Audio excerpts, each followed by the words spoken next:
আভাস মাল্টিমিডিয়া, সৃষ্টিতে দৃষ্টি অটুট। ইন্নাল হামদালিল্লাহ নাহমাদুহু ওয়া নাস্তাঈনুহু ওয়া নাস্তাগফিরুহু ওয়া নাউযু বিল্লাহি মিন শুরুরি আনফুসিনা ওয়া মিন সাইয়্যাতি আ'মালিনা মান ইয়াহদিহিল্লাহু ফালা মুদিল্লা লাহু ওয়া মান ইউদ্লিল ফালা হাদিয়া লাহু ওয়া আশহাদু আল লা ইলাহা ইল্লাল্লাহু ওয়াহদাহু লা শারীকা লাহু ওয়া আশহাদু আন্না মুহাম্মাদান আবদুহু ওয়া রাসূলুহু সাল্লাল্লাহু তাআলা আলাইহি ওয়া আলা আলিহি ওয়া সাহবিহি ওয়া সাল্লামা তাসলিমান কাসীরা। আম্মা বা'দ, ফাকাদ ক্বাল ইমাম আল বুখারী রাহিমাহুল্লাহু তাআলা কিতাবু সলাতি তারাউইহ বাবু ফদলি মান কামা রমাদান। قال حدثنا يحيى بن بكير قال حدثنا الليث عن عقيل عن ابن شهاب قال أخبرنا أبو سلمة أن أبا هريرة رضي الله عنه قال سمعت رسول الله صلى الله عليه وسلم يقول لرمضان من قامه إيمانا واحتسابا غفر له ما تقدم من ذنبه। সম্মানিত দ্বীনী ভাতৃমণ্ডলী, আল্লাহ রাব্বুল আলামিনের প্রশংসা এবং প্রিয় নবী মুহাম্মদুর রাসূলুল্লাহ সাল্লাল্লাহু আলাইহি ওয়াসাল্লামের উপর সালাত ও সালামের পর আজ জুমাবার 22শে শাবান 1443 হিজরি মোতাবেক 25 মার্চ 2022 আমাদের ধারাবাহিক আলোচনা সহিহুল বুখারীর তারাবির অধ্যায় পর্ব হচ্ছে সালাতুত তারাবিহ বা তারাবির সালাত। এর পূর্বে আমরা সিয়াম সম্পর্কে ধারাবাহিক সহিহ বুখারী থেকে 13টি পর্বে কিতাবুস সওম শেষ করেছি আলহামদুলিল্লাহ। এতে সওম সংক্রান্ত অধিকাংশ মাসাইল আমরা নিয়ে আসার চেষ্টা করেছি, বিশেষ করে যেগুলির সম্পর্ক ওইসব হাদিসগুলির সাথে রয়েছে যে হাদিসগুলো সহিহ বুখারীতে ইমাম বুখারী রাহিমাহুল্লাহ সংকলন করেছেন। এখন আমাদের আজকের পর্ব হচ্ছে সলাতুত তারাবি, যেটি আজকে শেষ হয়ে যাবে। ছোট্ট পর্ব রয়েছে, একটি পর্বে ইনশাআল্লাহ তাআলা শেষ হবে। এরপরে সামনে আরেকটি আলোচনা রয়েছে, সেটা হচ্ছে লাইলাতুল কদরের পর্ব, সেটিও একটি পর্বে শেষ হবে। তারপরে এতেকাফ সম্পর্কে 3টি পর্ব হবে, তারপরে সাদাকাতুল ফিতর সম্পর্কে একটি পর্ব হবে। এর মাধ্যমে ইনশাআল্লাহ সহিহ বুখারীতে রমজান এবং সিয়াম সংক্রান্ত যতগুলি অধ্যায় রয়েছে সবগুলি ইনশাআল্লাহ তাআলা এই রমজানের ভিতরেই আমরা শেষ করতে পারবো। আল্লাহ রাব্বুল আলামিন যেন তৌফিক দান করেন, আল্লাহ যেন কবুল করেন। তো দেখা যাক ইমাম বুখারী রাহিমাহুল্লাহ কি বলছেন। অধ্যায় নম্বর 31 বলছেন, বা সঠিক হচ্ছে যেহেতু কিতাব আর বাব মানে অধ্যায় সাধারণত বলা হয়ে থাকে বাংলায়, আর কিতাব যাতে কয়েকটি বাব রয়েছে, কয়েকটি অধ্যায়ের সমষ্টি হচ্ছে কিতাব, আর কয়েকটি বিষয়ের সমষ্টির নাম একটি কিতাব মানে পুস্তক। কিতাব মানে কোনো পুস্তক, বই, লেখনী। আর কিতাব একটি পুস্তকের ভিতরে একাধিক বড় ধরনের চ্যাপ্টার রয়েছে, যাতে কয়েকটি অধ্যায় আছে বা অনুচ্ছেদ রয়েছে, সেগুলিকেও কিতাব বলা হয়ে থাকে হাদিসের কিতাবগুলিতে এবং ফিকহের কিতাবে। তো আশা করি বিষয়টি বুঝতে পেরেছেন যে একটি কিতাব হচ্ছে কিতাবের প্রসিদ্ধ অর্থ যে একটি গোটা একটা বই, পুস্তক বা পুস্তিকা। আর তারপরে একটি কিতাবের ভিতরে, যেমন সহিহ বুখারী, একটি কিতাবের ভিতরে আবার অনেকগুলি বড় ধরনের বিষয়বস্তু রয়েছে, সেগুলিকে কিতাব বলে আখ্যায়িত করেছেন। তার মানে তাতে বেশ কিছু অধ্যায় রয়েছে, সেটাও কিতাব। যেমন কিতাবুল প্রথম রয়েছে ওয়াহির পরেই রয়েছে কিতাবুল ঈমান, কিতাবুল ইলম, তারপরে কিতাবুল তাহারা, ওযু ইত্যাদি কিতাব করে। আর একটি কিতাব অর্থাৎ কিতাবের ভিতরে কিতাব বের আন্ডারে অনেকগুলি আবওয়াব রয়েছে বা অধ্যায় রয়েছে। এটা অধিকাংশ ফুকাহায়ে কেরাম অথবা মুহাদ্দিসিন কেরামদের এটি হচ্ছে তাদের মানে লিখনের পদ্ধতি প্রাচীন যুগে সালাফদের ভিতরে। তারপরে আরেকটা তরিকা হচ্ছে কিতাব না লিখে আবওয়াব, যেমন তিরমিজিতে কিতাব নেই, আবওয়াবুস সালাত আন রাসূলিল্লাহ সাল্লাল্লাহু আলাইহি ওয়াসাল্লাম, বাবের অধ্যায় হচ্ছে আবওয়াব। তার মানে এতে অনেকগুলি বাব অধ্যায় রয়েছে, আবওয়াব। তো সেটা আরেকটা তরিকা। তো 31 নম্বর পর্বে বলছেন কিতাব ও সলাতি তারাবি। এই পর্ব হচ্ছে তারাবির সলাত সম্পর্কে, তারাবিহ সলাত সম্পর্কে। অধ্যায় নম্বর 1 বলছেন বাবু ফজলে মান কামা রমাদান। এই অধ্যায় হচ্ছে ওই ব্যক্তির ফজিলত সম্পর্কে যে রমজানের কিয়াম করবে, অর্থাৎ রমজানের যে তারাবি পড়বে, রমজানের যে তাহাজ্জুদ পড়বে, রমজানের রাতের যে নফল সুন্নত সালাত পড়বে।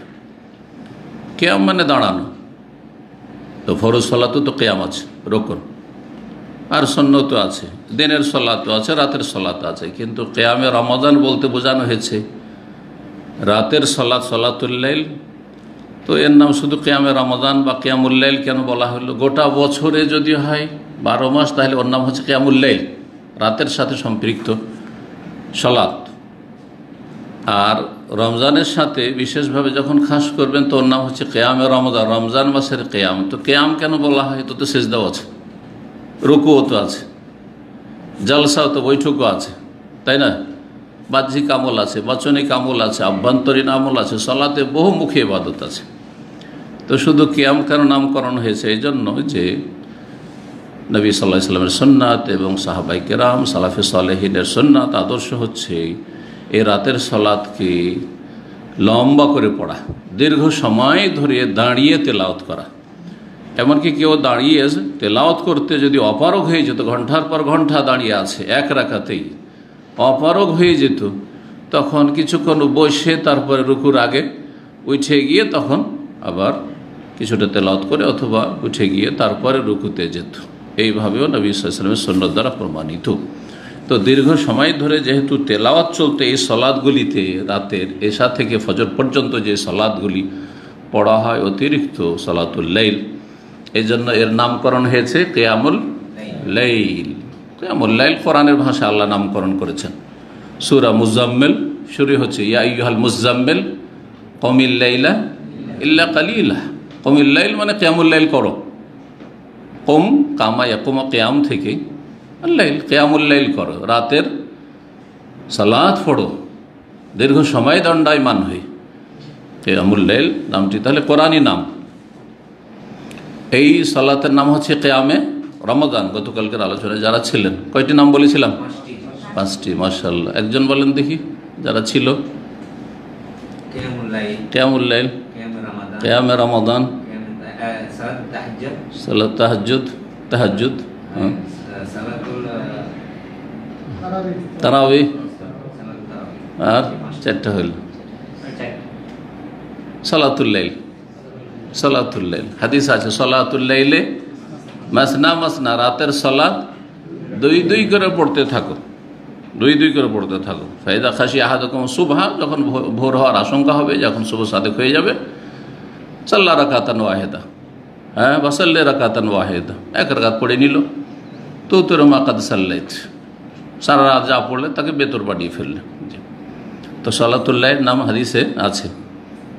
কিয়ামে রমজান নামটি এই যে সামনে হাদিস, এই হাদিসে মান কামাহু ঈমান মান কামা রমাদান, সামনের 2টি হাদিস হচ্ছে মান কামা রমাদান ঈমানান ওয়া ইহতিসাবান, যেই ব্যক্তি রমজানের কিয়াম করলো আল্লাহর প্রতি ঈমানের সাথে এবং নেকি লাভের আশায়। জি হ্যাঁ, তো কিয়ামে রমজান নাম এলো কি এলো না? তাহাজ্জুদের নাম কোথায় আছে? কোরআনে কারীমে আছে, অমিনাল লাইলি ফাতাহাজ্জাদ বিহি নাফিলাতাল লাক আসা ইয়াবআসাকা রাব্বুকা মাকামাম মাহমুদা। তাহাজ্জুদকে তাহাজ্জুদ কেন বলা হয়?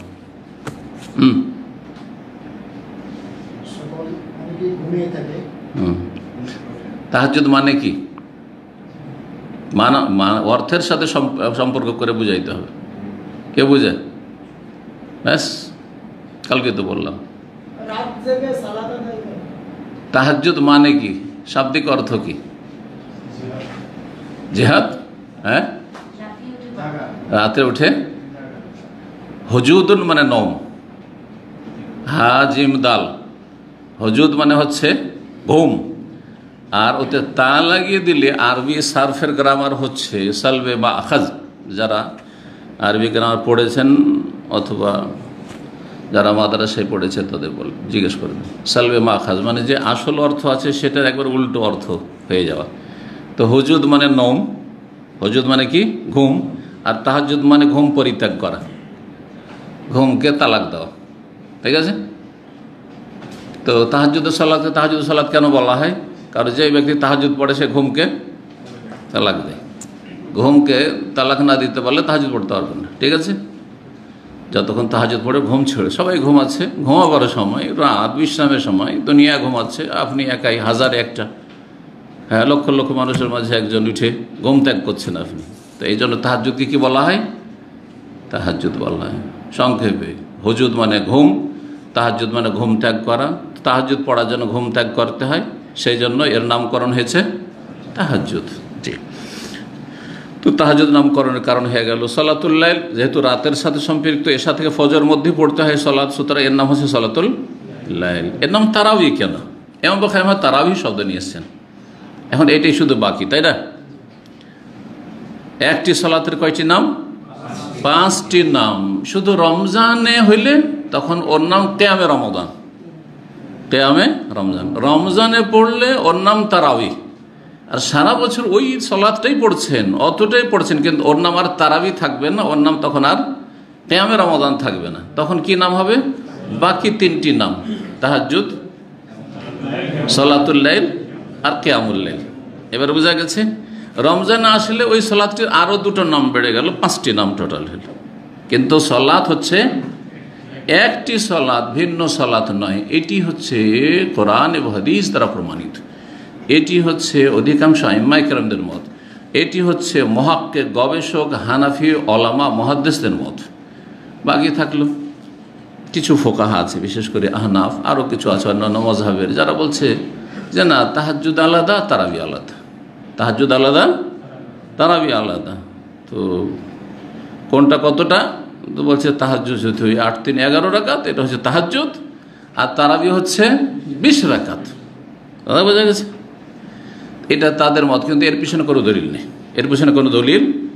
এই জন্য যারা বড় বড় আপনার কি বলছে হানাফি মুহাদ্দিস মুহাক্কিক, তারা এই মতের, মযহাবের এই মতের বিরোধিতা করেছেন। আর এই বিষয়টা একটা আলোচনা আমার 7 বছর আগের আছে। জি, হানাফি ওলামাদের নিকট তারাবির রাকাত সংখ্যা আর ওর উপরে তারাবি আর তাহাজ্জুদ একই জিনিস, আলাদা ভিন্ন জিনিস নয়, এ বিষয়ে আলোচনা করেছি। তো তারাবিকে তারাবি কেন বলা হয়? তাহলে তারাবি হচ্ছে জামা, বহু বচন, ওর এক বচন ওয়াহেদ হচ্ছে তারউইহাতুন। তারউইহাতুন, তারউইহাতুন শব্দটি এসছে রাহাতুন থেকে। রাহা মানে কি? খুদ রাহাতাক। যারা আরবি বলতে শিখে গেছেন আরবদের সাথে থেকে থেকে, রাহা মানে কি? আনাবগা রাহা মানে রেস্ট চায়, বিশ্রাম চায়, ঠিক না? তো তারউইহাতুন মানে আরাম দেওয়া। তাহলে রাহাতুন মানে আরাম, আর তারউইহা মানে নিজেকে অথবা কাউকে বিশ্রাম দেওয়া, আরাম দেওয়া, শরীরকে আরাম দেওয়া, এর নাম হচ্ছে তারউইহা, এর নাম হচ্ছে তারউইহা। তো এই সালাতের সাথে, এই নামাজের সাথে বিশ্রামের কি সম্পর্ক? এতে তো মেহনত করতে হয়, তো বিশ্রামের কি সম্পর্ক? সম্পর্ক আছে। নবী করিম সাল্লাল্লাহু আলাইহি ওয়াসাল্লামের আমল এটা ছিল না, এই তারাবির নামটিও ছিল না, এবং নবী সাল্লাল্লাহু আলাইহি ওয়াসাল্লাম এই আমলটি করেননি। তবে সাহাবায়ে কেরামগণ যখন ওমর রাদিয়াল্লাহু তাআলার জামানা থেকে, ওমর রাদিয়াল্লাহু তাআলা আমিরুল মুমিনিন, খলিফাতুল মুসলিমিন এবং খলিফায়ে রাশেদ, আর খলিফায়ে রাশেদের সুন্নাত হচ্ছে সুন্নাত, বেদাত নয়। এই কথাটা বুঝে রাখেন, কারণ আমাদের দেশের কিছু লোকেরা, কিছু আলেম সমাজ বাড়াবাড়ি করে এবং তারা বিভ্রান্ত। জি, যদিও নাম আহলে হাদিস হোক না কেন, খলিফায়ে রাশেদ সুন্নাত বলে এটি বেদাত, 2000 বেদাত, বলে না? বলে না? ভুল কথা, এটা বাড়াবাড়ি কথা, সীমালঙ্ঘন এটি। তো নবী সাল্লাল্লাহু আলাইহি ওয়াসাল্লাম বেদাতুল খোলাফা বলেছেন না সুন্নাতুল খোলাফা বলেছেন? আবু দাউদের হাদিস, আলাইকুম বিসুন্নতি ওয়া সুন্নাতিল খোলাফায়ে রাশেদিন আল মাহদিয়িন মিন বাদি। আমার সুন্নতকে আঁকড়ে ধরো তোমরা, আর খোলাফায়ে রাশেদিনের সুন্নতকে তোমরা আঁকড়ে ধরো। আঁকড়ে ধরতে বলেছেন, ছাড়তে বলেননি। বেদাত বলে ফতোয়া দিতে বলেননি, এই বাড়াবাড়ি করতে বলেননি, সীমালঙ্ঘন। আল মাহদিয়িন আরও সার্টিফিকেট দিয়েছেন, তারা হেদায়েত প্রাপ্ত। তোমাদের ধারণা ভুল, তারা হেদায়েত প্রাপ্ত, বুঝা গেছে? রাশেদিন, জি, তাগিদ, রাশেদ মানেও হেদায়েত হওয়া, হেদায়েত প্রাপ্ত, আর মাহদি মানেও হেদায়েত প্রাপ্ত। কত তাগিদ করছেন! খোলাফা রাশেদিন আল মাহদিন মিন বাদি, আমার পরে, কিন্তু আমার যুগে না। কারণ শিয়া রাফেজির কথা যে সাহাবীরা নবী সাল্লাল্লাহু আলাইহি ওয়াসাল্লাম পরে কী হয়েছিল? সম্পর্কত হয়ে গেছে, নাউযুবিল্লাহ, শুধু 5 জন ছাড়া। কথা বোঝা গেছে না? কোরআন অস্বীকারী এরা। আর এদের সাথে যারা ভালোবাসা রাখে তারা তাদের দলে উঠবে। কারণ নবী সাল্লাল্লাহু আলাইহি ওয়াসাল্লাম হাদিস রয়েছে, আলমার ও মান আহাব্বা, যে যাকে ভালোবাসে তার সাথে তার হাসর হবে, তার সাথে তাকে যেতে হবে। আপনি যদি জান্নাতীদেরকে ভালোবাসেন, সাহাবায়ে কেরামদেরকে ভালোবাসেন, জান্নাতে যাবেন। আর যদি সাহাবায়ে কেরাম দুশমনদেরকে ভালোবাসেন তো ওদের সাথে জাহান্নামে যাবেন আপনি। দেখুন সন্দেহ আছে? নবী সাল্লাল্লাহু আলাইহি ওয়াসাল্লামের কথা, যে যাকে ভালোবাসে তার সাথে তার হাসর হবে। যে নাস্তিককে ভালোবাসে নাস্তিকের সাথে হাসর হবে। যে মাজার পূজারী সুফিদেরকে ভালোবাসে তার সাথে তার হাসর হবে। জি, তাদের সাথে তার হাসর হবে। এইরকমই যে শিয়া প্রেমীদেরকে ভালোবাসে তাদের সাথে তার হাসর হবে, রাফিজিদেরকে ভালোবাসে তাদের সাথে তার হাসর হবে। আল্লাহ যেন বোঝার তৌফিক দান। তো নবী সাল্লাল্লাহু আলাইহি ওয়াসাল্লামের জামানায় এটা ছিল না, আবু বকর সিদ্দিক রাদিয়াল্লাহু আনহু জামানায় এটা ছিল না। তার মানে জামাত করে তারাবিও ছিল না। আর তারপরে প্রতি 4 রাকাতের পরে একটু বসে দীর্ঘক্ষণ সালাত পড়ে ক্লান্তি চলে এসছে, দীর্ঘক্ষণ দাঁড়িয়ে থেকে শরীরটা ক্লান্ত হয়ে গেছে, একটু বিশ্রামের প্রয়োজন। এই প্রয়োজনটাও বোধ করেননি, এটা ছিল না। সুতরাং এই আমলটি ছিল না। এক তো জামাতই ছিল না, জামাতবদ্ধ তারাবি ছিল না 30 দিন রমজান মাসে। আর তারপরে এতে এই বসাটাও ছিল না। বোঝা গেছে না? ভালো করে বোঝেন বিষয়টি। নবী সাল্লাল্লাহু আলাইহি ওয়াসাল্লাম জামানা চলে গেল, আবু বকর সিদ্দিক রাদিয়াল্লাহু আনহু জামানা এরকমই চলে গেল 2 বছর। তারপর ওমর রাদিয়াল্লাহু আনহু জামানার প্রথম যুগটাও চলে গেল কিছুদিন, কয়েক বছর। তারপরে হাদিস আসছে তিনি দেখেন যে বিক্ষিপ্ত হয়ে লোকেরা মসজিদে রমজান মাসে সালাত আদায় করছে রাতের। এই রাতের সালাত আদায় করছে বিক্ষিপ্ত হয়ে, কোনো জায়গায় একা একজন পড়ছে, এদিকে এখানে একজন, ওইখানে একজন, এখানে একজন, এখানে আবার 5 জন, ওখানে 10 জন, ওখানে 7 জন, এইরকম করে আউজাউন মুতাফাররিকুন, বিক্ষিপ্তভাবে বিচ্ছিন্নভাবে কয়েকজন জামাত করছে, না হয় একা একা পড়ছে। এই দৃশ্য দেখে খলিফা রাশিদ আমিরুল মুমিনিন ওমর বিন খাত্তাব রাদিয়াল্লাহু তাআলা আনহুকে ভালো লাগলো না। এক তো বাড়িতে পড়ে তো আলাদা কথা, নিজের নিজের বাড়িতে সবাই পড়ছে, কোনো অসুবিধা নেই। তারাবির সালাত অথবা তাহাজ্জুদ যত গোপনে পড়বে তত ভালো। যদিও রমজান মাসে যদি জামাত হয় তো সেটা তখন উত্তম, এটা ওলামাদের ফতোয়া। কিন্তু যখন জামাত ছিল না তখন কি ছিল? ফরজ ছাড়া যত সুন্নাত নফল আছে যত লুকিয়ে পড়বে তত বেশি ফজিলত, কোয়ালিটি যদি ভালো হয়, কোয়ালিটি যদি ভালো হয়। এখনও আপনার মসজিদে তারাবি হচ্ছে আধা ঘন্টার, 20 রাকাত হানফিদের হলো আধা ঘন্টা। আর যদি আহলে হাদিসের 8 রাকাত হয় তবুও আধা ঘন্টা, ওই আধা ঘন্টাতে সীমিত, আধা ঘন্টাতে শেষ। কথা বুঝছেন না? আর আপনি চাইছেন আমি 2 ঘন্টা পড়ব, তাহলে কোনটা বেশি উত্তম?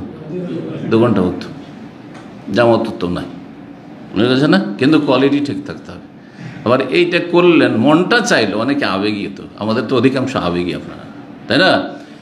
আবেগ যে আমি আধা ঘন্টার আগে কি নামাজ, এই মোবারক রাত, আর এই আল্লাহ ফজিলতের দিন, ফজিলতের রাত, রমজান মাস চলে যাচ্ছে, আধা ঘন্টা কেন পড়বো? তারপরে ফরজটা পড়ে চলে আসলেন। আর আসার পরে ভাবলেন যে রাত্রে উঠবো আর 2 ঘন্টা পড়বো, আর বেশিরভাগ রাতে দেখা যাচ্ছে যে না ফজর হয়ে যাচ্ছে। এমন টাইমে উঠছেন যে এদিকে সাহারি খাবো না, তারাবি ছুটে আছে পড়বো। যদি তারাবি পড়ি তো সাহারি যায়, সাহারি খেলে তারাবি যা, সাহারিটা তো খাই, চাচা যান বাঁচাইতে হবে, ও গেল তারাবি। ওইদিকে আধা ঘন্টাও হলো না, এদিকে 2 ঘন্টা হলো না, দুটাই গেল। তো এরকমটা ভালো না, অবশ্যই ভালো না এটা। তো এইরকম লোকেরই সংখ্যা যেহেতু বেশি এখন, হিম্মত দুর্বল হয়ে গেছে। ওই মেহনত পরিশ্রম করব, কঠোর মেহনত করব, মুজাহাদা করব নাফসের সাথে, ইবাদত বন্দেগীতে মেহনত করব, এইরকম মন মানসিকতা খুব কমই লোকের আছে।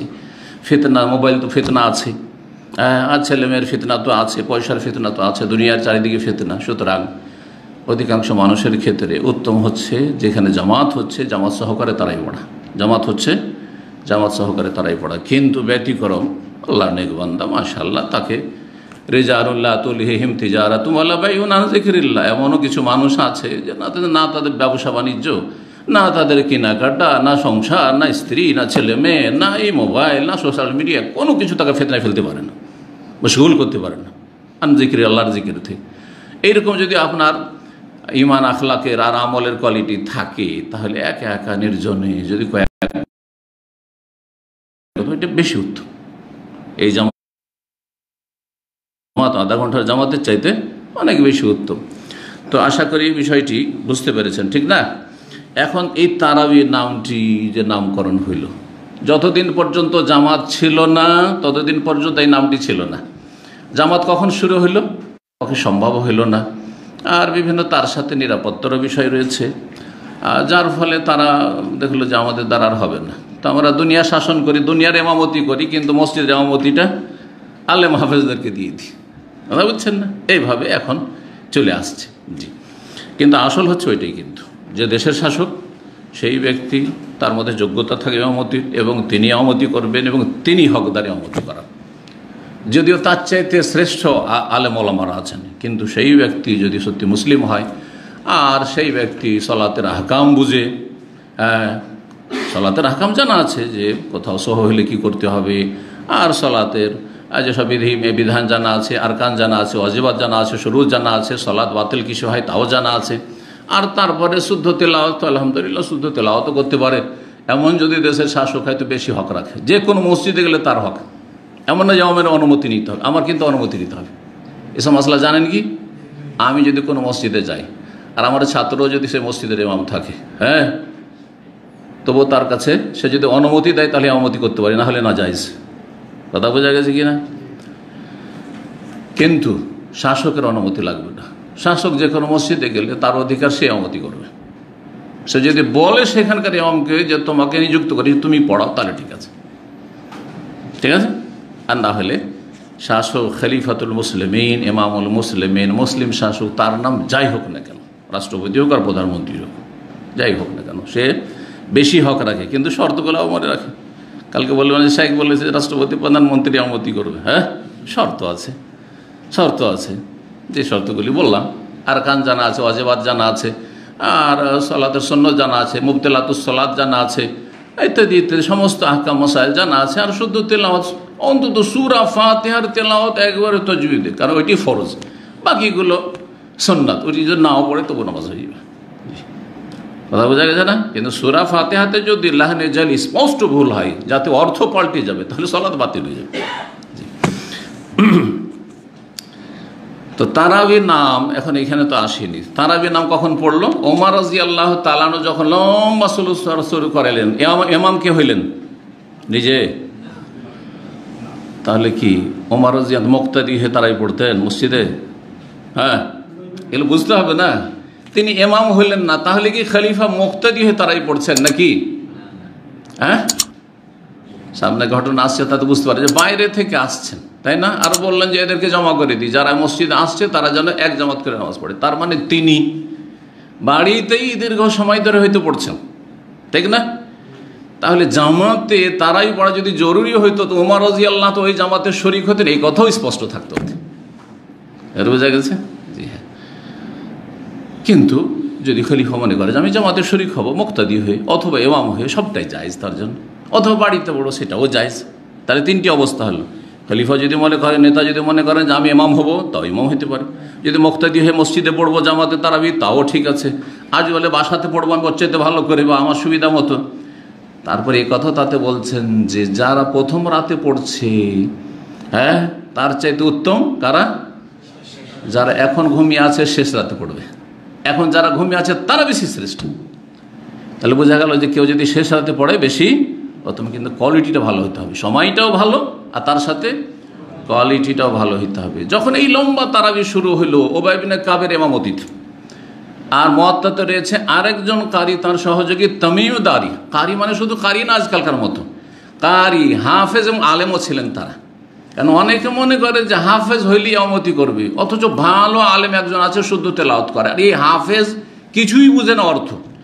বলেন যে জালিকাল কিতাবুল লা রাইবা ফি, মুখস্থ তো আছে তোমার, এর মানে কি? বলছে তা তো বুঝি না, আমি মুখস্থ করেছি, আমি হাফেজ।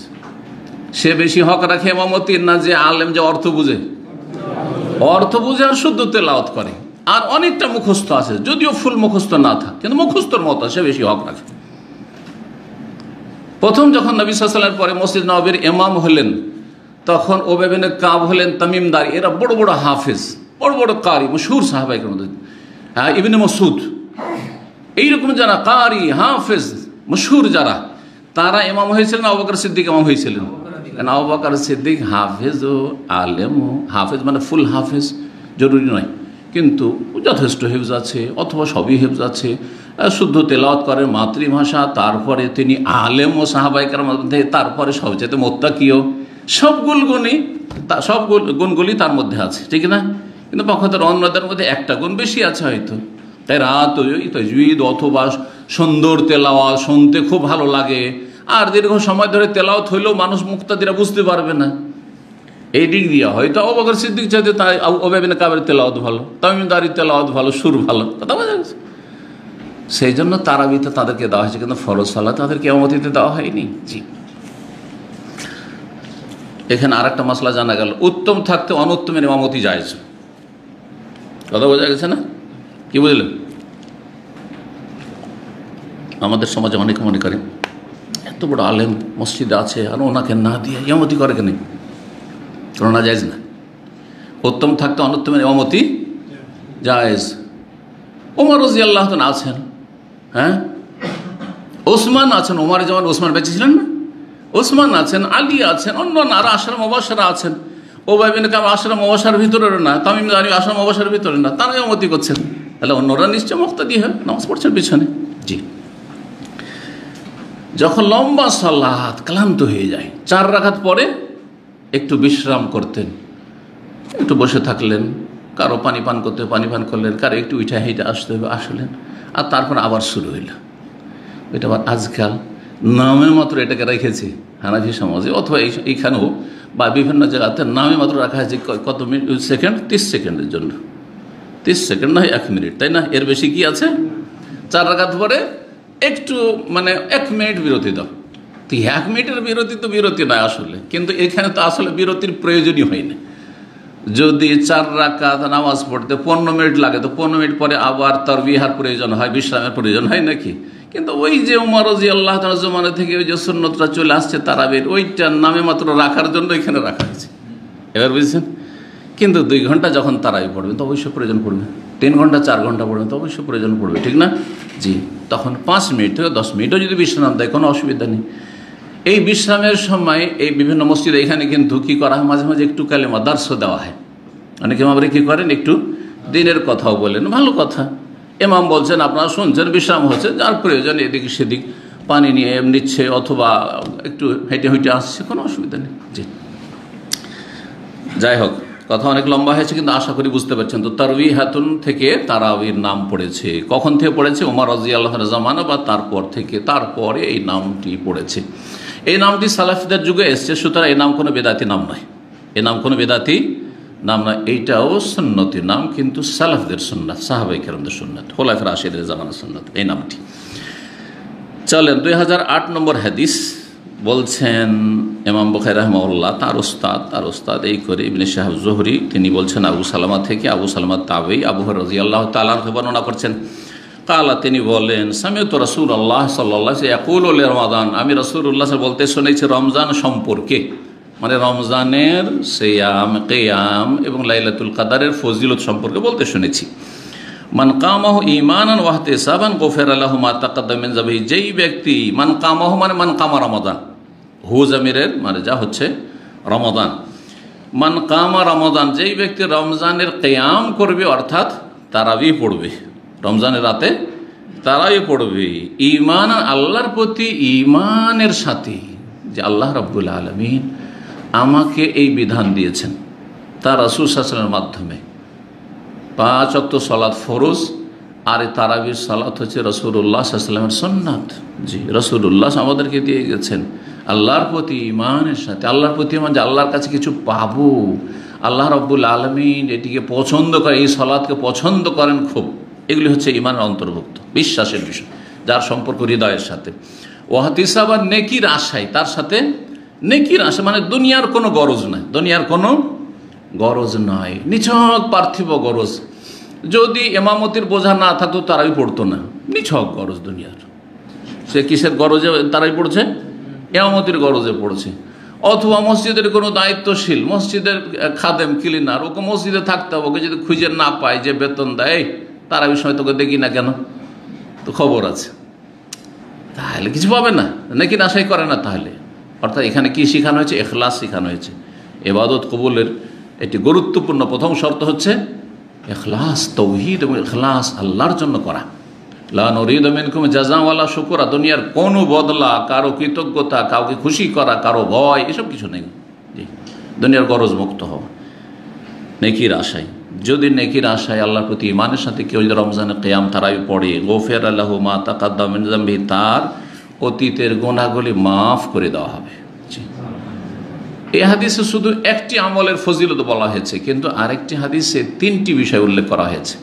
এটা হচ্ছে মান সামা রমাদান ঈমানান ওয়া ইহতিসাবান গফির লাহু মা তাকাদ্দাম মিন যামবিহি, ওমান কামা রমাদান ঈমানান ওয়া ইহতিসাবান গফির লাহু মা তাকাদ্দাম মিন যামবিহি, ওমান কামা লাইলাতুল কদর ঈমানান ওয়া ইহতিসাবান গফির লাহু মা তাকাদ্দাম মিন যামবিহি। যে ব্যক্তি রমজানের সিয়াম রোজা রাখবে আল্লাহর প্রতি ঈমান নিয়ে এবং নেকির আশায়, তার অতীতের গুনাহ মাফ করে দেওয়া হবে। যে ব্যক্তি তারাবি পড়বে আল্লাহর প্রতি ঈমান এবং নেকির আশায়, তার অতীতের গুনাহ মাফ করে দেওয়া হবে। যে ব্যক্তি কদরের রাতগুলি জাগবে নফল ইবাদত বন্দেগীর মাধ্যমে, তার অতীতের গুনাহগুলি মাফ করে দেওয়া হবে আল্লাহর প্রতি ঈমান এবং নেকির আশায় যদি করে। তো ঠিক না? তো এই হচ্ছে পুরো হাদিস, যার একটা অংশ এখানে এসছে। নেকি প্রতিদান কি? গুনাহ মাফ হয়ে যাবে, কাবিরা গুনাহ মাফ হয়ে যাবে। কে চুরি করেছে, বেঈমানি করেছে, জিনা করেছে, খুন করেছে, সব মাফ হয়ে যাবে তারাই পড়ে? না না, আহলে সুন্নাত ওয়াল জামাত, হানাফি, শাফি, মালিকি, হাম্বলি, আহলে হাদিস, মুহাদ্দিসিন সবাই, ফুকাহা সবাই একমাত্র যারা মুরজিয়া তাদের ছাড়া, যে নেক আমল দ্বারা যেসব গুনাহ মাফের কথা রয়েছে সেগুলি কিসে সীমিত? সাগীরাতে সীমিত। ছোট গুনাহগুলি মাফ হবে, কিন্তু কাবিরা গুনার জন্য তওবার শর্ত আছে। আহলে সুন্নাতের মতটি হচ্ছে আল ওয়াসাত, মধ্যম পন্থা। একদিকে মুরজিয়া হ্যাঁ সমস্ত রকমের পাপ করেও আবু বকর সিদ্দিকের মতো জান্নাতি একবার, এটা হচ্ছে মুরজিয়া পরীক্ষা। আমল করুক আর না করুক জান্নাত। যেমন মুসলিম সমাজের অধিকাংশ ফাসিকদের অবস্থা, আরে মুসলিম তো একদিন তো জান্নাত পাবো, মুসলিম তো একদিন জান্নাত, অথচ বেনামাজি কিসে জান্নাত পাবে? বেনামাজি ইমান ভঙ্গ করলো। বেনামাজিকে মুসলিম বলেছেন, একটি হাদিস কোথাও আছে নবী সাল্লাল্লাহু মুসলিম বলেছেন, খুনিকে মুসলিম বলেছে, কিন্তু বেনামাজিকে মুসলিম বলেননি। ওয়াইন তাইফাতান মিনাল মুমিনিনা ইকতাতালু, সূরা হুজরাতে আল্লাহ খুনিকে আপোষে মারামারি করছে তাদেরকে মুসলিম বলেছেন, মুমিন বলেছেন, কিন্তু বেনামাজিকে কোথাও মুসলিম বলা হয়নি। বরং সাহাবায়ে ইজমাজ বেনামাজি মুসলিম থাকেন, অধিকাংশ বেনামাজি মুসলিম, শতকরা 95 জন 98 জন বেনামাজি, 3 ওয়াক্ত নামাজি, 4 ওয়াক্ত নামাজি, আর বলছেন যে একদিন তো জান্নাত পাবো, জান্নাতের আশা। এটা মুরজিয়ারা, আসলে মুরজিয়ারা। এর বিপরীত খাওয়ারিজ এবং মুতাজিলা, কাবিরা গুনাহ করলে ইসলাম থেকে শেষ, কাবিরা গুনাহ করলে ইসলাম থেকে বেরিয়ে গেল, চিরকাল জাহান্নামে থাকবে খাওয়ারিজদের কাছে। আর মুতাজিলার কাছে সে ইসলাম থেকে বেরোলো কিন্তু কাফের হলো না, মাঝামাঝি এক জায়গায় থাকলো দুনিয়াতে, ওর কাফেরও না মুসলিম না, আর শেষখানে খাওয়ারিজদের সাথে চিরকাল জাহান্নামে। একটা কাবিরা গুনাহ করলে আর যদি সে তওবা সংশোধন না করে আসলে চিরকাল জাহান্নামে থাকবে। এরা চরমপন্থী, খাওয়ারিজরা হচ্ছে চরমপন্থী, আর মুরজিরা হচ্ছে শিথিলপন্থী, ঢিলাপন্থী। আহলে সুন্নাত ওয়াল জামাত হচ্ছে মধ্যমপন্থী। তো আল্লাহ যেন আমাদেরকে সমস্ত গুনাহ থেকে মুক্ত হওয়ার তৌফিক দান করেন। 2009 হাদিস আবু হুরায়রা রাদিয়াল্লাহু তাআলা আনহু বর্ণিত, বলছেন আন্না রাসূলুল্লাহ সাল্লাল্লাহু আলাইহি ওয়াসাল্লাম রাসূল বলেছেন, মান কামা রমাদান ঈমানান ওয়া ইহতিসাবান গফিরা লাহু মা তাকাদ্দাম মিন যামবিহি। হাদিস ওইটাই। কালা ইবনে শিহাব, ইমাম ইবনে শিহাব যুহরি, তার নাম ছিল মুহাম্মদ বিন শিহাব আজ-যুহরি, বানু যুহরা বংশের, মদিনার মানুষ, মদিনার তাবি, প্রখ্যাত তাবি, মুহাদ্দিস। ফাতুফিয়া রাসূলুল্লাহ সাল্লাল্লাহু আলাইহি ওয়াসাল্লাম ওয়ান নাসু আলা যালিক, রাসূলুল্লাহ সাল্লাল্লাহু আলাইহি ওয়াসাল্লাম ইন্তেকাল করলেন, মানুষের তারাবি পড়ার বা কিয়ামুল লাইলের অভ্যাসটা ওই রকমই থেকে গেল যেমনটা রাসূলুল্লাহ সাল্লাল্লাহু আলাইহি ওয়াসাল্লাম করেছেন। সেটা হচ্ছে যে নিজের বাড়িতে পড়ছে, আপন পড়ছে। নবী সাল্লাল্লাহু আলাইহি ওয়াসাল্লাম মাত্র 3 দিন মসজিদে এসেছেন, আর 3 দিন পড়েছেন, আর চতুর্থ দিন দেখলেন যে মসজিদ ফুল হয়ে গেছে, আর আসলেন না। হাদিস সামনে আসছে। এর উপরই থেকে গেল, মানে জামাত তারাবি মসজিদে হতো না, জামাত সহকারে তারাবি না মদিনার মসজিদে, না মক্কার মসজিদে, না কোনো জায়গায় কোথাও হইতো না, নবী সাল্লাল্লাহু আলাইহি জামানায় হইতো না। জি, বলছেন যে নবী সাল্লাল্লাহু আলাইহি ওয়াসাল্লামের জামানায় ওইরকমটা থেকে গেল। সুম্মা কানাল আমরু আলা যালিকা ফি খিলাফাতি আবি বকরিন রাদিয়াল্লাহু আনহু, তারপরে এইরকমটাই থেকে গেল আবু বকর সিদ্দিক রাদিয়াল্লাহু তাআলা আনহুর খেলাফত আমলেও। ওয়াসাদারাম মিন খেলাফত উমর রাদিয়াল্লাহু তাআলা আনহুর খেলাফতের শুরু প্রথম দিকেও এরকমটা থেকে গেল, প্রথম যুগে থেকে গেল। তারপরে ওমর রাদিয়াল্লাহু তাআলা আনহু এক জামাতে সবগুলিকে কি করলেন? একত্রিত করলেন, যে যারা মসজিদে পড়বে তারা এক জামাত করে পড়বে। এই বিক্ষিপ্ত হয়ে পড়ছে, এই দৃশ্য ভালো লাগছে না, এর চাইতে ভালো যে একসাথে পড়ো, যখন মসজিদেই পড়বে তো একসাথে পড়ো। আর নবী সাল্লাল্লাহু আলাইহি সাল্লাম 3 দিন যেহেতু পড়েছেন, সুতরাং নবী সাল্লাল্লাহু আলাইহি সাল্লাম তার সুন্নত দিয়ে এটাকে প্রমাণ করে গেছেন, স্বীকৃতি দিয়ে গেছেন। জি, সুতরাং এটি বেদাত নয়, বেদাত নয়। যদি নবী সাল্লাল্লাহু আলাইহি সাল্লাম একদিনও না করতেন তখন বলতেন, তারপরেও খলিফার সুন্নাত সুন্নাত। জি, খলিফার সুন্নাত সুন্নাত, তারপরেও বেদাত বলা যাবে না। শুধু আপনাদের একটা প্রশ্ন থেকে যে তাহলে উমর রাদিয়াল্লাহু আনহু বেদাত কেন বললেন, তো ওর উত্তর দিচ্ছি, আসছে হাদিস তখন। 2010 নম্বর হাদিস ইবনে শাহাব উরওয়া থেকে, ওরা ইবনে জুবাইর তাবেঈ এবং সাহাবীর ছেলে, মা আয়েশা রাদিয়াল্লাহু তাআলা আনহার বোনের ছেলে, আসমা রাদিয়াল্লাহু তাআলা আনহার ছেলে, আব্দুর রহমান ইবনে আবদিনিল কারি। আব্দুর রহমান হচ্ছে আব্দের ছেলে, আর ও বানু কারা বংশের, সেজন্য আবদিন আল কারি। আবদিনে তানবিন দিয়ে পড়তে হবে, অর্থাৎ এটা এই জন্য আমি সতর্ক করছি যে আব্দুল কারি কেউ যেন না পড়ে, আব্দুল কারি যেন না পড়ে। আব্দুল কারি মানে কারির বান্দা। আব্দুল কারি যদি কেউ পড়ে তাহলে ওর মানে কি হয়ে যাবে? কারির বান্দা। তো আল্লাহর নাম কি কারি আছে নাকি? আল্লাহর নাম কারি নয়। তাহলে এই নাম সালাফদের যে আব্দুল কারি কি করে হইতে পারে? এটা আসলে আব্দুল কারি নয়। কেউ যদি আব্দুল কারি নাম রাখে তো জায়েজ নয়, কিন্তু এটি ছিল আব্দুর রহমান ইবনে আব্দ, আব্দের ছেলে। শুধু আব্দ কিন্তু নাম রাখতো ওই যুগে, শুধু আব্দ। যেমন ইবনে মাসউদ রাদিয়াল্লাহু তাআলা আনহু বলা হতো উম্মে আব্দ, আব্দের মায়ের সন্তান, ইবনে উম্মে আব্দ, আব্দের মায়ের সন্তান, আব্দের মায়ের সন্তান, উম্মে আব্দের সন্তান বলা হয়েছে। তাহলে শুধু আব্দ কেউ যদি নাম রাখে যায়, আব্দ কার আব্দ? আল্লাহর আব্দ, আল্লাহর বান্দা। আব্দুন ছিল এই আব্দুর রহমানের বাপের নাম। আচ্ছা, কারি কেন লাগানো হলো? বলছে এই জন্য তানবিন দিয়ে দেওয়া হয়েছে, এখানে তানবিন দিয়ে রেখেছে। আল কারি, সে একটি কাররা বংশ, কাররা বংশ। জি, সিরাতের কিতাবে এসছে আজল এবং কারা, তাদের ঘটনা, ওই আপনার বীরে মৌনার ঘটনাতে তাদের নাম এসেছে। তো এই কাররা বংশের লোক ছিলেন এই আব্দুর রহমান, সেই জন্য বলা হয়েছে আব্দুর রহমান ইবনে আবদ, যে কাররা বংশের আল কারি। আন্নাহু কাল, তিনি বলেন, খারাজতু মা উমর খাত্তাব। এই আব্দুর রহমান উপদেষ্টা ছিলেন অথবা সঙ্গী ছিলেন, খাদেম ছিলেন কার? আমিরুল মুমিনিনের ওমর খাত্তাব রাদিয়াল্লাহু তাআলা আনহু। বলছেন ওমর রাদিয়াল্লাহু তাআলার সাথে আমি বের হইলাম লাইলাতান ফি রমাদান, কোনো এক রাতে রমজান মাসে, এলাল মসজিদে, মসজিদের উদ্দেশ্যে। কারণ ওমর রাদিয়াল্লাহু তাআলা আনহু খেলাফত আমলে তিনি টহল দিতেন, পাড়ায় পাড়ায় গলি গলি টহল দিতেন, আর সবার সুখ দুঃখের খোঁজ খবর নিতেন। তার মধ্যে মসজিদে একটু টহল দিচ্ছে, যে রাত্রে চলে তো মসজিদে নবীতে একটু ঘুরে আসি, তো মসজিদ টহল দিতে এসছেন। তো মসজিদে বেরোলাম, সঙ্গী ছিলেন এই আব্দুর রহমান আল কারি। বলছেন ফায়দান নাস আউজাউন মুতাফাররিকুন, দেখি যে লোকজন বিক্ষিপ্ত হয়ে সালাত আদায় করছে। আউজা মানে হচ্ছে ফেরাক, ফিরকাতুন যেটি, সেটাই হচ্ছে ফিরকাতুনের বহুবচন ফেরাক, আউজা। বিভক্ত হয়ে, বিক্ষিপ্ত হয়ে তারা কি করছে? সালাত আদায় করছে। ইউসাল্লির রাজুলু লিনাফসিহি, কোন জায়গায় দেখছি যে একজন শুধু একাকী সালাত আদায় করছে নিজের জন্য। ওয়ায়ুসাল্লির রাজুলু, আরেক জায়গায় দেখি একজন লোক সালাত শুরু করেছে, ফায়ুসাল্লি বিসালাতির রাহত, তার পিছনে কয়েকজন লেগে গেছে, 2-4-5 জন লেগে গেছে, এখানে 2-4-5 জন, কার ওখানে 10 জন লেগে গেছে। এইভাবে গোটা মসজিদে কোনো জায়গায় জামাত চলছে ছোট ছোট, আর কোনো জায়গায় একা একা সালাত আদায় করছে। যেমন আজকাল সুন্নত পড়ার দৃশ্য, হ্যাঁ, আজকালকার জামানায় সুন্নত পড়ার দৃশ্য, আর তার সাথে জামাত চলার দৃশ্য। কখনো কখনো যাহা বড় মসজিদে এই কোনাতে একটা জামাত, ওই কোনাতে একটা জামাত, 2 তলা 3 তলাতে, ওই 2 তলা তো জামাত হচ্ছে, 3 তলা তো জামাত হচ্ছে, নিচেও জামাত হচ্ছে। করছে না? করছে না? যদিও জেনে শুনে একাধিক জামাত জায়েজ নাই এক মসজিদে, জেনে শুনে। কিন্তু অজান্তে যদি হয়ে যায়, ওপরের লোকেরা নিচের খোঁজ রাখতে পারলো না, আর ওপরে একটা জামাত শুরু করে দিল, সুবিধা নেই। যাই হোক, এইভাবে চলছিল।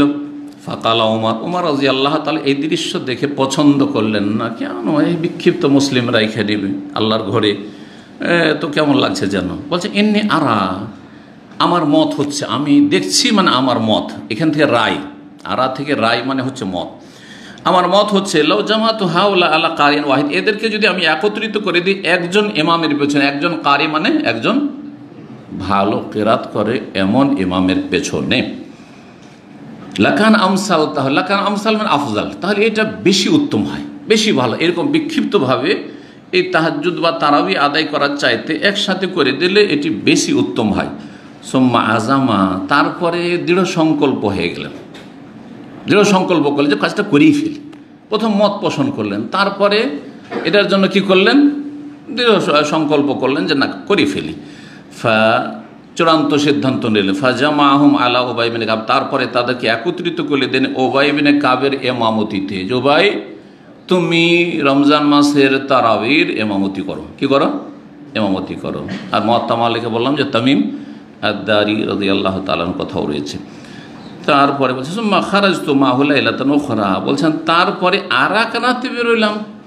ওয়ান্নাস, ওই দিন বলে দেওয়া হলো যে তোমরা একসাথে পড়ো। আর তারপরে বলছে আর এক রাতে বেরোলাম তার সাথে। ওয়ান্নাস ইউসাল্লুনা বিসলাতি কারিম, তারপরে দেখি লোকজন সালাত আদায় করছে তাদের ইমাম সাহেবের মুক্তাদি হয়ে, মানে সবাই একসাথে জামাত করছে মসজিদে নববীতে। ফাকাল ওমর রাদিয়াল্লাহু তাআলা, চমৎকার একটা দৃশ্য। সেই দিন এসেছিলাম বিক্ষিপ্ত হয়ে ছড়িয়ে ছিটিয়ে লোকেরা সালাত আদায় করছিল, আজকে দেখছি এক জামাতে কত সুন্দর লাগছে মাশাআল্লাহ। তো এই দেখার পরে বললেন নেমাল বিদআতু হাযিহি, অন্য রিওয়ায়াতে রয়েছে নেমাতিল বিদআতু হাযিহি, এই বিদআতটি কতই না চমৎকার, এই বিদআতটি কতই না চমৎকার। ওয়াল্লাতী ইয়ানামুনা আনহা, হাদিসটা শেষ করেনি। আর যারা এই জামাত ছেড়ে শুয়ে আছে, আফজালু, তারা বেশি উত্তম, মিনাল্লাতী ইয়াকুমুন, ওদের চাইতে যারা এখন এই তারাবি পড়ছে। আপনাদের তো মাথা ঘুরে যাবে যে কেমন কথা, এরা তারাই পড়ছে, এর চাইতে উত্তম হচ্ছে যারা শুয়ে আছে। এটা কেমন কথা হইল? হ্যাঁ, এটা ওই রকমই মনে হবে আপনাদেরকে, যেমন আপনাদের হুজুররা ফতোয়া দিয়ে রেখেছে যে আলেমের ঘুম আবেদের এবাদতের চাইতে উত্তম, তাই না? হ্যাঁ হ্যাঁ, জাল, ওটা জাল কথা। কিন্তু এটার একটা ব্যাখ্যা আছে, ব্যাখ্যাটা একটু আগে বলেছি। কিন্তু যারা এখন ঘুমিয়ে আছে কিন্তু পরে পড়বে, শেষ রাতে পড়বে, উত্তম সময়টা পড়বে, যখন আল্লাহ প্রথম আকাশে এসে বান্দাকে ডাক দেন, অত্যন্ত নিকটবর্তী হয়ে যান, এটা হচ্ছে উদ্দেশ্য। আর ওমর রাদিয়াল্লাহু তাদের অন্তর্ভুক্ত, যে এখন আমি পড়ছি না, শেষ রাতে অন্যরা পড়বে। আরও সব বহু লোক আছে যারা মদিনায় বসবাস করে, সাহাবায়ে কেরামদের আওলাদ, জি, নর নারী। বলছে যারা ঘুমিয়ে আছে এখন তারা বেশি উত্তম, মিনাল্লাতি ইয়াকুমুন, ওদের তুলনায় যারা এখন কিয়াম করছে তারাবি পড়ছে। ইউরিদুন উদ্দেশ্য ব্যাখ্যা করিয়ে দিয়েছেন হাদিসের কোন বর্ণনাকারী। উদ্দেশ্য ওমর রাদিয়াল্লাহু তাআলা যে যারা শেষ রাতে পড়বে, এখন ঘুমিয়ে আছে কিন্তু শেষ রাতে তারা পড়বে। ওয়াকানান নাসু ইয়াকুমুন আউয়ালাহ, আর মানুষের অভ্যাস ছিল যারা তারাই পড়তো, তারা এশা পরে প্রথম রাতেই পড়ে নিত। যারা জামাত সহকারে তারাই পড়তো, সেই জামাতটা কখন হইতো? প্রথম রাতে হয়ে যেত। তাহলে ওমর রাদিয়াল্লাহু তাআলা জামানা থেকেই চলে আসছে তারাবি এশা পরেই শুরু করা। কিন্তু এশা পরে শুরু করার মানে এই নয় যে ভাববেন যে 1 ঘন্টা আধা ঘন্টাতে শেষ হয়ে যেত, বা 1.5 ঘন্টা 2 ঘন্টা শেষ হতো। দীর্ঘক্ষণ ধরে তারা পড়তেন, কয়েক ঘন্টা পড়তেন। কিন্তু তারপরে যদি রাত্রে ধরেন 9টায় শুরু হয় আর 3 ঘন্টা 4 ঘন্টা পড়ে, তো 12টা 1টায় শেষ, 12টা 1টায় শেষ হয়ে গেল। পক্ষান্তরে যারা রাত 12টার দিকে শুরু করলো, তারা একবারে ফজর সাহারি পর্যন্ত চালাইলো, তারপরে সোহর করতে গেল, এটা বেশি উত্তম। এই কথা বলতে চাইছেন ওমর রাদিয়াল্লাহু তাআলা আনহু। জি, ওয়াকানান নাসু ইয়াকুমুন আউয়ালা, সেই যুগে লোকেরা যখন প্রথম তারাবি জামাত সহকারে শুরু করেছিল, প্রথম রাতে তারা কিয়াম করতো, তারাবি পড়তো। এখন এই যে নেমাল বেদাত হাজি, এই বেদাতটি কতই না চমৎকার বললেন। এইটা হচ্ছে বেদাতীদের দলিল যে বেদাত 2 ভাগে বিভক্ত, বেদাতে হাসানা আর বেদাতে সাইয়্যা। নেমাতিল বেদাত, কত ভালো বেদাত, মানে বেদাতে হাসানা, আর খারাপ বেদাত, বোঝা গেছে। কারণ এই ভাগ করার মাধ্যমে হয়েছে কি, যে ফিরকাগুলি বেদাতীদের যেই বেদাতগুলি করে সেগুলি হচ্ছে হাসানা, সুতরাং সাইয়্যা বলে কোনো কিছু নেই। যেটা চরমনাদের কাছে বেদাতে সাইয়্যা, আর সেটা সারসিনার কাছে বেদাতে হাসানা, কথা বোঝা গেছে না? যেটা দেওবন্দীদের কাছে বেদাতে হাসানা, সেটা বেদাতে সাইয়্যা, সেটা বেরেলভিদের কাছে বেদাতে হাসানা। সেটা দেওবন্দীদের কাছে মাজারে চাদর চড়ানো, মাজারে ফুল দেওয়া আর মাজার পাকা করা যে বেদাত, সেটা হচ্ছে বেরেলভিদের কাছে, ফুলতুলির কাছে, আটরসিদের কাছে ওইটা হচ্ছে সবের কাজ, জান্নাতে যাওয়ার কাজ। তাহলে আর কোনো বেদাত দুনিয়াতে বাকি থাকলো? মিলাদিরা 2 ভাগে বিভক্ত, যারা মিলাদ করে 2 ভাগে বিভক্ত। যারা মিলাদ করা জায়েজ বলে কিন্তু কিয়াম করা জায়েজ বলে না, এটা একটা ফিরকা আছে। কিন্তু বেদাত দুটাই, ঠিক না? যারা মিলাদ করে কিন্তু কিয়াম না জায়েজ বলে, যে মিলাদ করা হচ্ছে বেদাতে হাসানা আর কিয়াম করা হচ্ছে বেদাতে সাইয়্যা। কিন্তু যারা মিলাদ কিয়াম দুটাই করে তারা বললে যে দুটোই হচ্ছে হাসানা। তাহলে এমন কোনো বেদাত দুনিয়াতে থাকলো খারাপ বেদাত? খারাপ বেদাত বলে কিছু নেই। তাহলে এবার বোঝা গেছে না? তো এই ওমর রাদিয়াল্লাহু একটা কথা দলিল হবে না, নবী সাল্লাল্লাহু আলাইহি সাল্লামের বহু হাদিস দলিল হবে। কোনটা দলিল হবে? নবী সাল্লাল্লাহু আলাইহি সাল্লাম। নবী সাল্লাল্লাহু কি বলেছেন? সুন্নতি খুতবা, যেটা প্রতিটি খুতবায় পড়তেন, যে কোনো প্রয়োজনে পড়তেন, খালি জুমার ঈদে নয়, হ্যাঁ, আর বক্তব্যের সময় নয়, যে কোনো একটা আলোচনা শুরু করলে, যোগটা একটা কথা বলতে শুরু করলেন, একটা বিষয় 2-4-5 মিনিটে, তখন কি করতেন? খুতবাতুল হাজা পড়তেন। কি বলতেন তাতে? ফাইনা খায়রাল হাদিস কিতাবুল্লাহ ওয়া খায়রাল হাদি হাদি মুহাম্মদ সাল্লাল্লাহু আলাইহি ওয়াসাল্লাম ওয়া শাররাল উমুরি মুহদাসাতুহা কুল্লু মুহদাসাতিন ওয়া কুল্লু, প্রত্যেক নতুন কাজ যেটা ধর্মীয় বিষয় করা হয় সেটা হচ্ছে বিদআত। তাহলে কুল্লা সব, ওয়া কুল্লু বিদআতিন, আর প্রত্যেক বিদআত হচ্ছে গুমরাহি, প্রত্যেক বেদাত গুমরাহি। এ কথা বলছেন না যে কিছু বিদআত হচ্ছে গুমরাহি আর কিছু বিদআত হচ্ছে সবের কাজ হাসানা, বলেছেন? এমন করে দলিল আছে? আরো আবু দাউদের হাদিস, যেটা ওই যে আলাইকুম বিসুন্নতি ওয়া সুন্নাতুল খুলাফায়ে রাশিদিনের হাদিস, তাতে কি রয়েছে? ওয়া ইয়াকুম মুহদাসাতিল উমুর, তোমরা নিজেদেরকে সাবধান সাবধান দূরে রাখবে নতুন নতুন কাজ থেকে। ফাইন্না কুল্লা মুহদাসাতিন বিদআ, কারণ প্রত্যেক নব আবিষ্কৃত কাজ যেটা ধর্মীয় বিষয় হয়ে থাকে, করে থাকে, সেটি হচ্ছে বিদআ। ওয়া কুল্লু বিদআতিন দালালা, প্রত্যেক বেদাত গুমরাহি। আর কি নেবেন? তাহলে বেদাতের কোনো ভাগ নেই। তবে খোলাফায়ে রাশেদিনের যুগে যেগুলো নতুন কোনো কাজ শুরু হয়েছে সেগুলি বেদাত নয়, সেগুলি হচ্ছে সুন্নাত। তো ওমর রাদিয়াল্লাহু তাআলা সুন্নাত না বলে বলতেন যে নেমাস সুন্নাতু হাযিহি, নেমাতিস সুন্নাতু হাযিহি বললেন না কেন? নেমাতুল বিদআ কেন বললেন? জি, এটি উলামায়ে কেরামরা তার উত্তর দিয়েছেন যে বিদআতের একটা শাব্দিক অর্থ রয়েছে, লুগাবি অর্থ, আবিধানিক অর্থ রয়েছে, আর একটি হচ্ছে পারিভাষিক অর্থ। তো শাব্দিক অর্থে বলেছেন বেদাত মানে কি? নব আবিষ্কৃত, নতুন যেটা তরিকা বা নতুন কিছু একটা, নতুন কিছু যদি একটা হয় সেটার নাম কি? বেদাত। তো এই যে একসাথে সবাইকে জমা করে দিলাম, একজন পড়াচ্ছে আর বাকিরা সব মুক্তাদি হয়ে গোটা মাস ধরে 30 দিন তারাবি পড়ছে, এটি একটা নতুন পদ্ধতি আমি চালু করে দিলাম। নবী সাল্লাল্লাহু আলাইহি ওয়াসাল্লাম এই 30 দিন করেনি, মাত্র 3 দিন করেছেন। এই জিনিসটা খুব সুন্দর, এটা হচ্ছে খুব সুন্দর।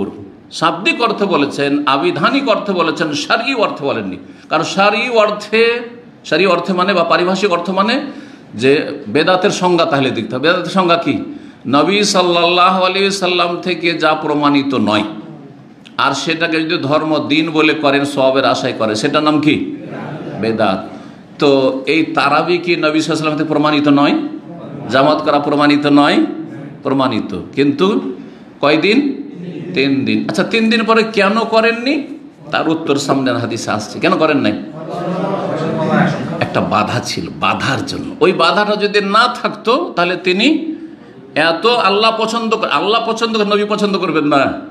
আরে বলছেন যে আল্লাহকে এত ভালো লেগেছে, আল্লাহ এত পছন্দ করেছে, আমাকে ভয় লাগছে যে আল্লাহ ফরজ করে দেবেন। তাহলে আল্লাহ যেই কাজটিকে এত পছন্দ করেছে, রাসূলুল্লাহ পছন্দ করেন না? অবশ্যই পছন্দ করেছে। তারপরও কন্টিনিউ জামাত করলেন না কেন? চতুর্থ দিন আর আসলেন না কেন? বাধা। বলবেন যে বাধাটা কি? যদি ফরজ হয়ে যায়, আল্লাহকে এত ভালো লেগেছে, তাহলে কয়জন এটা আদায় করবে? দেখছেন, ফরজ আদায় কর 17 রাকাত। আমরা এত ডিসকাউন্ট করতে করতে বেদাতীদের কাছে বদনাম যে এরা শুধু নামাজ চুরি করে।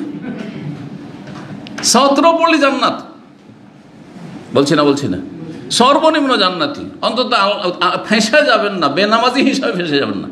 17 রাকাত যদি আদায় করে দেন তো বেনামাজি যে আসামির কার্ড করা যায় ওখানে যেতে হবে না। হ্যাঁ, নম্বর কম হবে।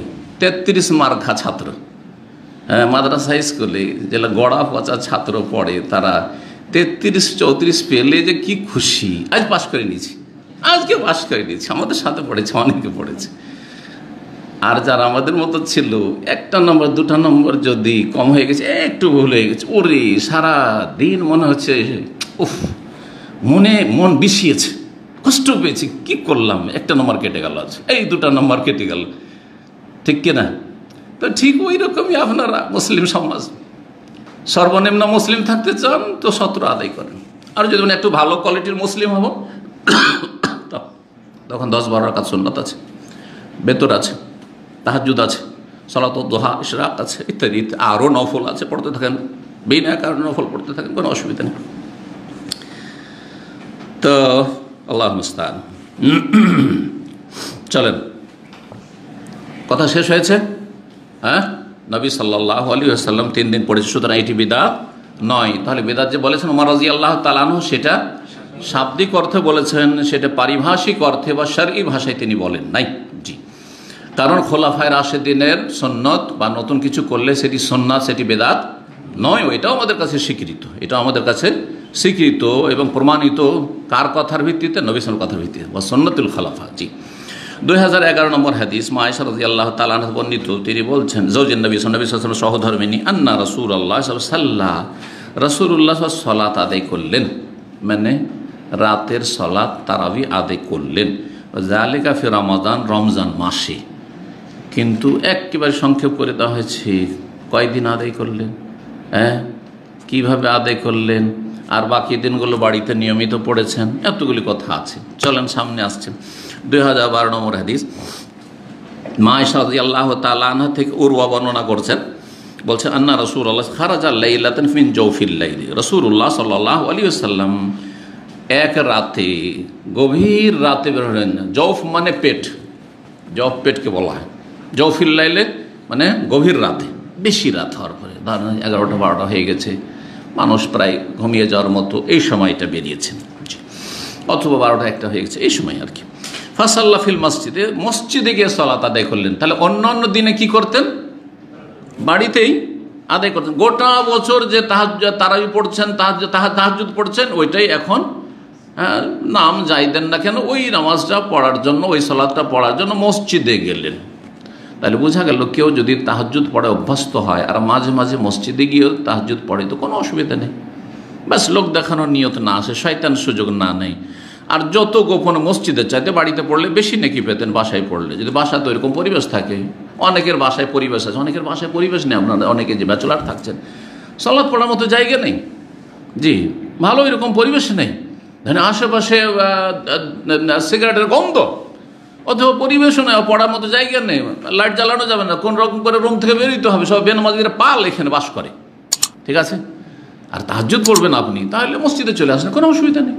আপনার নিয়ত ভালো যে আমি ভালো করে ভালো পরিবেশে আমি তাহাজ্জুদটা পড়বো, কিন্তু বাড়িতে ভালো পরিবেশ আছে, মাশাআল্লাহ, বাড়ি আপনার নির্জনে রুম আছে, সেখানে যেভাবে ইবাদতবন্দি করে মানুষের সামনে এসে করবেন, আরও 2-4 জন হয়তো আছে, মসজিদে আছে, আর আপনি তাহাজ্জুদ পড়ছেন, যদিও জায়েজ, কিন্তু এটা অত উত্তম নয়। যত উত্তম নির্জনে সুন্নত নফল বা তাহাজ্জুদ পড়লেন, তাহাজ্জুদ।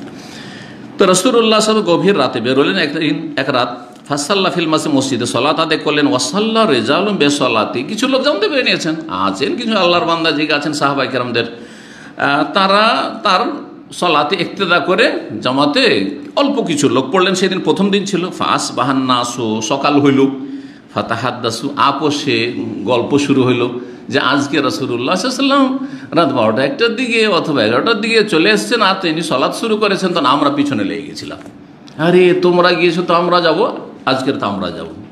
লোক সংখ্যা বেড়ে গেল। ফাজতামা আকসার মিনহুম, তার চাইতে বেশি সংখ্যায় লোকেরা জমা হয়ে গেল।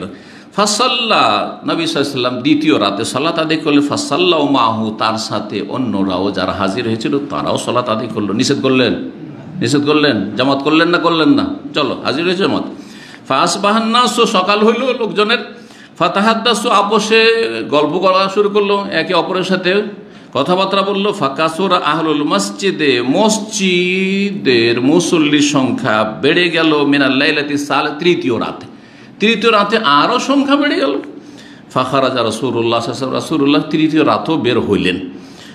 তারপরে বলছেন যে ফাসল্লিয়া বিসসালাতিহি, তার সালাতের ইক্তেদা করে যারা ছিলেন উপস্থিত তারা সালাত আদায় করলেন, মানে তারাবির সালাত পড়লেন, রাতের সালাত পড়লেন। ফালাম্মা কানাতিল লাইলাতুর রাবিয়া, এখন তো গোটা মদিনায় খবর পৌঁছে গেছে, হ্যাঁ, ধীরে ধীরে খবর ঘরে ঘরে পৌঁছে গেছে। চতুর্থ রাত যখন আসলো, আজেজাল মসজিদ আন আহলিহি, মসজিদের যারা মুসল্লি সংখ্যা বা যারা উপস্থিতি তাদের কে সামলাতে পারছে না, মানে মসজিদে জায়গা হচ্ছে না, মসজিদে জায়গা হচ্ছে না, একবারে ভিড় ভাড় হয়ে গেছে। এত আগ্রহ নিয়ে মানুষ হাজির হয়েছে যে রাসূলুল্লাহ সাল্লাল্লাহু আলাইহি ওয়াসাল্লামের পেছনে এই গভীর রাতে আমরা কি করব, কিয়ামুল লাইল পড়বো, সালাতুল লাইল পড়বো, তারাবি পড়বো। মসজিদের সংকুলন হচ্ছে না। হাত্তা খারাজা লিসালাতুস সুবহি, রাসূলুল্লাহ সাল্লাল্লাহু আলাইহি ওয়াসাল্লাম বেরোলেন না, দেখতে পাচ্ছেন কিন্তু, কারণ নবী সাল্লাল্লাহু দূরে ছিলেন নাকি না, একটা কাপড়ের পর্দা একটু উঠেলি, মা আয়েশার ঘর থেকে একটু উঠেলে দেখতে পাওয়া যাচ্ছে যে রওজা, যে রিয়াজুল জান্নাহ, সেই একটু পর্দা উঠালে দেখতে পাওয়া যাচ্ছে। তার পাশে অন্যান্য যারা আজওয়াজ মুতাহহারাতের লাইন ধরে যে কিসমুন নেসা যে চলে গেছে, মা আয়েশা রাদিয়াল্লাহু আনহার কবর, নবী সাল্লাল্লাহু আলাইহি ওয়াসাল্লামের কবর যেটা, মা আয়েশার রুম সেটা, আর সেখান থেকে কিন্তু লাইন ধরে এভাবে দেখাইতে হবে, কারণ কেবলার দিকে তো নয়। মসজিদে নববীর কিবলা কোন দিকে আছে? দক্ষিণ দিকে, দক্ষিণের দিকে, ঠিক না, দক্ষিণের দিকে, তাহলে এইভাবে আছে মসজিদে নববী, ঠিক না, মসজিদ নববী। তাহলে মসজিদে নববীতে এখানে রওজা, আর এইখানে মা আয়েশা রাদিয়াল্লাহু তাআলা আনহার কক্ষ, আর এইভাবে যে কিসমুন নেসা মহিলা সেকশন এইদিকে চলে যাচ্ছে, এগুলো সব ছিল 9 বিবির ছোট ছোট করে একটা করে কক্ষ, একটা করে হুজরা ছিল। একটা নবী সাল্লাল্লাহু আলাইহি ওয়াসাল্লামের এক বিবির ঘর মানে একটা ছোট্ট কক্ষ ছিল যাতে দুজন ঘুমানো যেত, আর তারপরে একটা ছোট্ট একটু উঠানের মতো ছিল যেটা ঘেরা ছিল। এরকম যেমন গ্রামের বাড়িগুলো, আমাদের গ্রামের গরিবদের বাড়ি দেখেছেন না, খড়ের বাড়িগুলো, একটা দুটা রুম আছে আর সামনে একটু উঠান, আঙ্গিনা ঘেরা আছে, হয়তো বাউন্ডারি খুব কম আজকাল হয়েছে হয়তো, যে একসময় তো কিছুই ছিল না, খোলা থাকতো। তো আল্লাহু আকবার। তো নবী সাল্লাল্লাহু আলাইহি ওয়াসাল্লাম চতুর্থ রাতে আর বেরোলেন না, হাত্তা খারাজা লিসালাতি সুবহ, ভোরের ফজরের সালাতের জন্য বেরোলেন। ফালাম্মা কাযাল ফাজরা, যখন ফজর সম্পন্ন করলেন, আকবালা আলান নাস, তখন জনগণের মুখামুখি হলেন, অর্থাৎ মুখ ফিরিয়ে বসলেন জনগণের দিকে। ফাতাশাহাদার, তারপরে খুতবাতুল হাজা, তাশাহুদ পড়লেন, মানে আশহাদু আল্লা ইলাহা ইল্লাল্লাহ ওয়া আশহাদু আন্না মুহাম্মাদান আবদুহু ওয়া রাসূলুহু, এটা হচ্ছে তাশাহুদ, এটা হচ্ছে তাশাহুদ। তো তার আগে তার মানে আল্লাহর হামদ ও সানা, ইন্নাল হামদালিল্লাহ নাহমাদুহু ওয়া নাস্তাঈনুহু, যেটা পড়েন সেটা পড়লেন। তাশাহুদ মানে হচ্ছে খুতবাতুল হাজা পড়লেন। সুম্মা কালা, তারপরে বললেন আম্মা বাদ, তাহলে খুতবাতুল হাজার পরে আম্মা বাদ বলা নবী সাল্লাল্লাহু আলাইহি ওয়াসাল্লাম সুন্নাত। অতঃপর যেমন আমরা নিজের ভাষাতে বললেন, একটা ভূমিকা বললাম, তারপর অতঃপর বা তারপরে, জি, ইত্যাদি। ফাইন্নাহু, তারপরে কি বলছেন নবী সাল্লাল্লাহু আলাইহি ওয়াসাল্লাম, ফাইন্নাহু লাম ইয়াখফা আলাইয়া মাকানুকুম, তোমাদের অবস্থান আমার ওপর অস্পষ্ট ছিল না, মানে তোমাদের যে অবস্থান, তোমরা মসজিদে এত ভিড়ভাড় করে জমা হয়েছো এই আশা নিয়ে যে আমার পিছনে ইক্তেদা করে তোমরা তারাবি পড়বে, কিয়ামুল লাইল পড়বে, এটা আমার অজানা ছিল না, আমার সব খবর আছে, সব জানছি, সব দেখতে পেয়েছি আমি, জি। ওয়ালাকিন্নী খাশিতু, কেন আমি বেরিয়ে আসেনি, সারা রাত তোমরা অপেক্ষা করলে, তারপরে চলে গেলে শহরের সময়, কেন আসলাম না, আমি ভয় করেছিলাম, আশঙ্কা করছিলাম, আনতুফরাজা আলাইকুম, তোমাদের ওপর এই সালাত তারাবি ফরজ না হয়ে যায়, ফরজ করে না দেওয়া হয়। ফাতাজেজু আনহা, তখন তোমরা অপারগ হয়ে পড়বে, তখন তোমার কি হয়ে যাবে, অপারগ হয়ে পারবে না।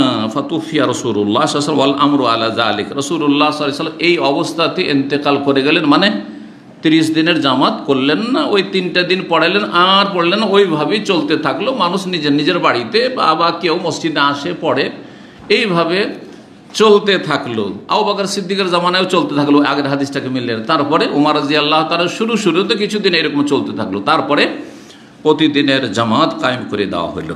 সর্বশেষ হাদিস, জি, 2013।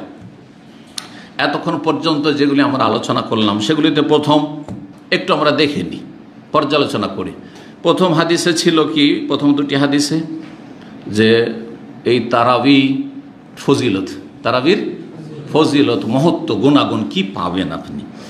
তারপরে তারাবি একা একা মানুষ পড়তো, বা 2-4 জন একসাথে হয়ে গেল, পড়লো, চলো তুমি আমাতি করো, আমরা তোমার পিছনে পড়ছি, এভাবে বিক্ষিপ্ত হয়ে পড়তো, কেউ বাড়িতে কেউ মসজিদে, এইভাবে পড়তো। বা জামাত 30 দিন ছিল না। কখন এটা শুরু হইল জামাত সহকারে? ওমর রাদিয়াল্লাহু তাআলা জামানে ওমর রাদিয়াল্লাহু তাআলা শুরু করলেন, উবাই ইবনে কাবের ইমামতিতে শুরু করলেন, সেটা জানলাম আমরা তৃতীয় হাদিস দিয়ে। তারপরে জানতে পারলাম যে শুধু ওমর রাদিয়াল্লাহু তাআলা শুরু করলেন এই তারাবি, নাকি রাসূলুল্লাহ সাল্লাল্লাহু আলাইহি ওয়াসাল্লাম জামাত করে তারাবি পড়েছেন, পড়িয়েছেন, এটাও জানতে পারলাম। সেটা জানলাম যে নবী সাল্লাল্লাহু আলাইহি ওয়াসাল্লাম 3 দিন জামাত করে পড়েছেন আর পড়িয়েছেন, ইমামতি করেছেন, আর বাকি দিনগুলো করেননি। কেন করেননি? যদিও সেটা উত্তম ছিল, হ্যাঁ, এই আশঙ্কায় যে যদি ফরজ হয়ে যায়, আর আল্লাহ না করে ফরজ হয়, ফরজ হলে মুশকিল হয়ে যাবে আমার উম্মতের জন্য। আর উম্মতের জন্য তিনি বিল মুমিনিনা রাউফুর রহিম, অত্যন্ত স্নেহশীল ছিলেন, দয়ালু ছিলেন রাসূলুল্লাহ সাল্লাল্লাহু আলাইহি ওয়াসাল্লাম রাহমাতুল লিল আলামিন। তারপরে এখন বাকি থেকে যে আচ্ছা তারাবি তো জানলাম, তারাবির প্রেক্ষাপট জানলাম, ইতিহাস জানলাম, সব কিছু জানলাম, আর তারপর এই তারাবির রাকাত সংখ্যা কত? তারাবির রাকাত সংখ্যা কত? রাকাত সংখ্যা কত? এখন এইটাই কত জেনে নেন।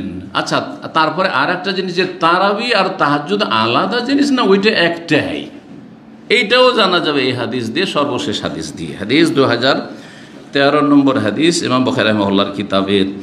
আবু সালামা বিন আব্দুর রহমান, প্রখ্যাত তাবেঈ ফকিহ, তিনি বলছেন যে আন্নাহু সালা আয়েশাতা, তিনি জিজ্ঞাসা করেছেন মা আয়েশা রাদিয়াল্লাহু তাআলা আনহাকে। কি জিজ্ঞেস করছেন? কাইফা কানাত সলাতু রাসূলিল্লাহ সাল্লাল্লাহু আলাইহি ওয়াসাল্লাম ফি রমাদান, রাসূলুল্লাহ রমজান মাসের বিশেষ সলাতটা কেমন ছিল? বিশেষ সলাত কেমন ছিল? কোন সলাত? রমজান মাসের সলাত, মানে বাকি সলাতগুলো তো সারা বছর আছে। ফরজ সলাত সারা বছর আছে, সুন্নাতে রাতেবা সারা বছর আছে, হ্যাঁ, বেতর সারা বছর আছে, আছে না? নাই, ইশরাক দোহা সারা বছর আছে, সবই তো সারা বছর আছে। তাহলে কোন নামাজটি এমন নামাজ, এমন সলাত যেটি রমজানের সাথে সম্পৃক্ত? সেটা হচ্ছে রমজান মাসের কিয়াম। তো রমজান মাস সম্পর্কে জিজ্ঞাসা করা হচ্ছে, ঠিক না? নাকি তাহাজ্জুদ সম্পর্কে জিজ্ঞাসা করা হচ্ছে? তাহাজ্জুদ সম্পর্কে জিজ্ঞাসা করেছেন, কারণ হানাফিরা বলছেন না, এটা তাহাজ্জুদ। এই হাদিসটা হচ্ছে ইমাম বুখারীর তাহাজ্জুদ। আচ্ছা, ইমাম বুখারী এটাকে তাহাজ্জুদ বুঝেছেন না তারাবি বুঝেছেন? তারাবি বুঝেছেন না তাহাজ্জুদ বুঝেছেন? এটা আর একটা খণ্ডন হানাফিদের। দেখেন, ইমাম বুখারী যদি এটাকে তাহাজ্জুদ বুঝতেন তো তাহাজ্জুদের অধ্যায় নিয়ে আসতেন। কিসের অধ্যায় নিয়ে এসছেন? কিতাবু সলাতি তারাবি, এই পর্ব হচ্ছে তারাবির সালাতের। আর সর্বশেষ হাদিস হচ্ছে যে 11-র বেশি কখনো পড়েননি নবী সাল্লাল্লাহু আলাইহি ওয়াসাল্লাম। তাহলে ইমাম বুখারী কি বোঝাতে চাইছেন? যে তারাবি হচ্ছে 11 রাকাত, আর ওইটিরই কয়েকটি নাম আছে, আলাদা কোনো নামাজ তারাবি আর আবার তাহাজ্জুদ আলাদা, এমনটা নয়। আসলে এটা অবাস্তব কথা, ভুল কথা। তো জিজ্ঞেস করছেন আবু সালমা মা আয়েশা রাদিয়াল্লাহু তাআলা আনহাকে, আচ্ছা, স্ত্রীর চাইতে বেশি কেউ জাননেওয়ালা আছে? কেউ আছে? কার সম্পর্কে? এমনকি বাপ মাও না জানতে পারে, বাপ মা ভাই বেরাদর না জানতে পারে যে আমি তাহাজ্জুদ পড়ি আর না পড়ি, ঠিক না? আর যদি পড়ি তো কতক্ষণ পড়ি, কেমন পড়ি, কোথায় পড়ি, সব খবর স্ত্রী আছে। কিন্তু বাড়িতে যদি থাকে তো স্ত্রীকে অবশ্যই খবর আছে, নাই? যারা একসাথে থাকছেন আর কি, আপনার প্রবাসে হয়তো এখানে তাহাজ্জুদ শুরু করেছেন, স্ত্রী না অজান্তে পারে, সেটা ভিন্ন বিষয়। কিন্তু আসল হচ্ছে যে স্বামী স্ত্রী একসাথে বসবাস করছেন, তো আপনার স্ত্রীর চাইতে বেশি আর কেউ জাননেওয়ালা। আর সেই স্ত্রী যদি আবার সবচেয়ে প্রিয়তমা স্ত্রী হয়, হ্যাঁ, তাহলে তার সাথে সব কিছু শেয়ার হচ্ছে, হচ্ছে না? হচ্ছে না? তাহলে মা আয়েশা রাদিয়াল্লাহু তাআলা আনহার কাছে যে জ্ঞান রয়েছে নবী সাল্লাল্লাহু আলাইহি ওয়াসাল্লাম রাতের এই গোপনীয় ইবাদত সম্পর্কে, সেটা আর কারো কাছে থাকতে পারে না, আর কারো কাছে থাকতে পারেন না।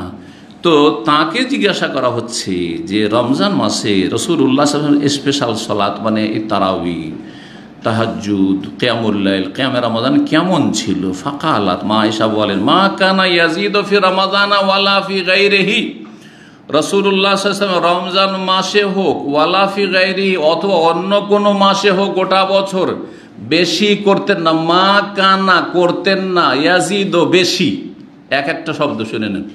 মা কানা করতেন না, ইয়াজিদু বেশি, ফি রমাদান রমজানে, ওয়ালা ফি গায়রিহি অথবা অন্য কোনো মাসে, আলা ইহদা আশারাতা রাকাতান 11 রাকাতের চাইতে, 11 রাকাতের বেশি কখনো সালাত পড়তেন না রাসূলুল্লাহ সাল্লাল্লাহু আলাইহি ওয়াসাল্লাম। কিন্তু 11 রাকাত সালাতের কোয়ালিটি এই আমাদের আধা ঘন্টারও কোয়ালিটি ছিল না, হ্যাঁ, আর 20 রাকাতও সংখ্যা ছিল না। বোঝা গেছে না? এই কোয়ালিটিও ছিল না আর এই কোয়ান্টিটিও ছিল না।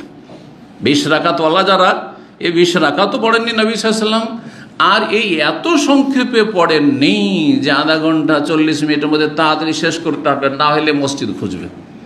বর্তমান অবস্থা, আশেপাশে সব খবর রাখে এলাকার মুসল্লিরা, যে সবচাইতে সংক্ষেপে শর্ট তাড়াতাড়ি কোন জায়গায় হয়, ওই মসজিদে জায়গা পাওয়া যায় না।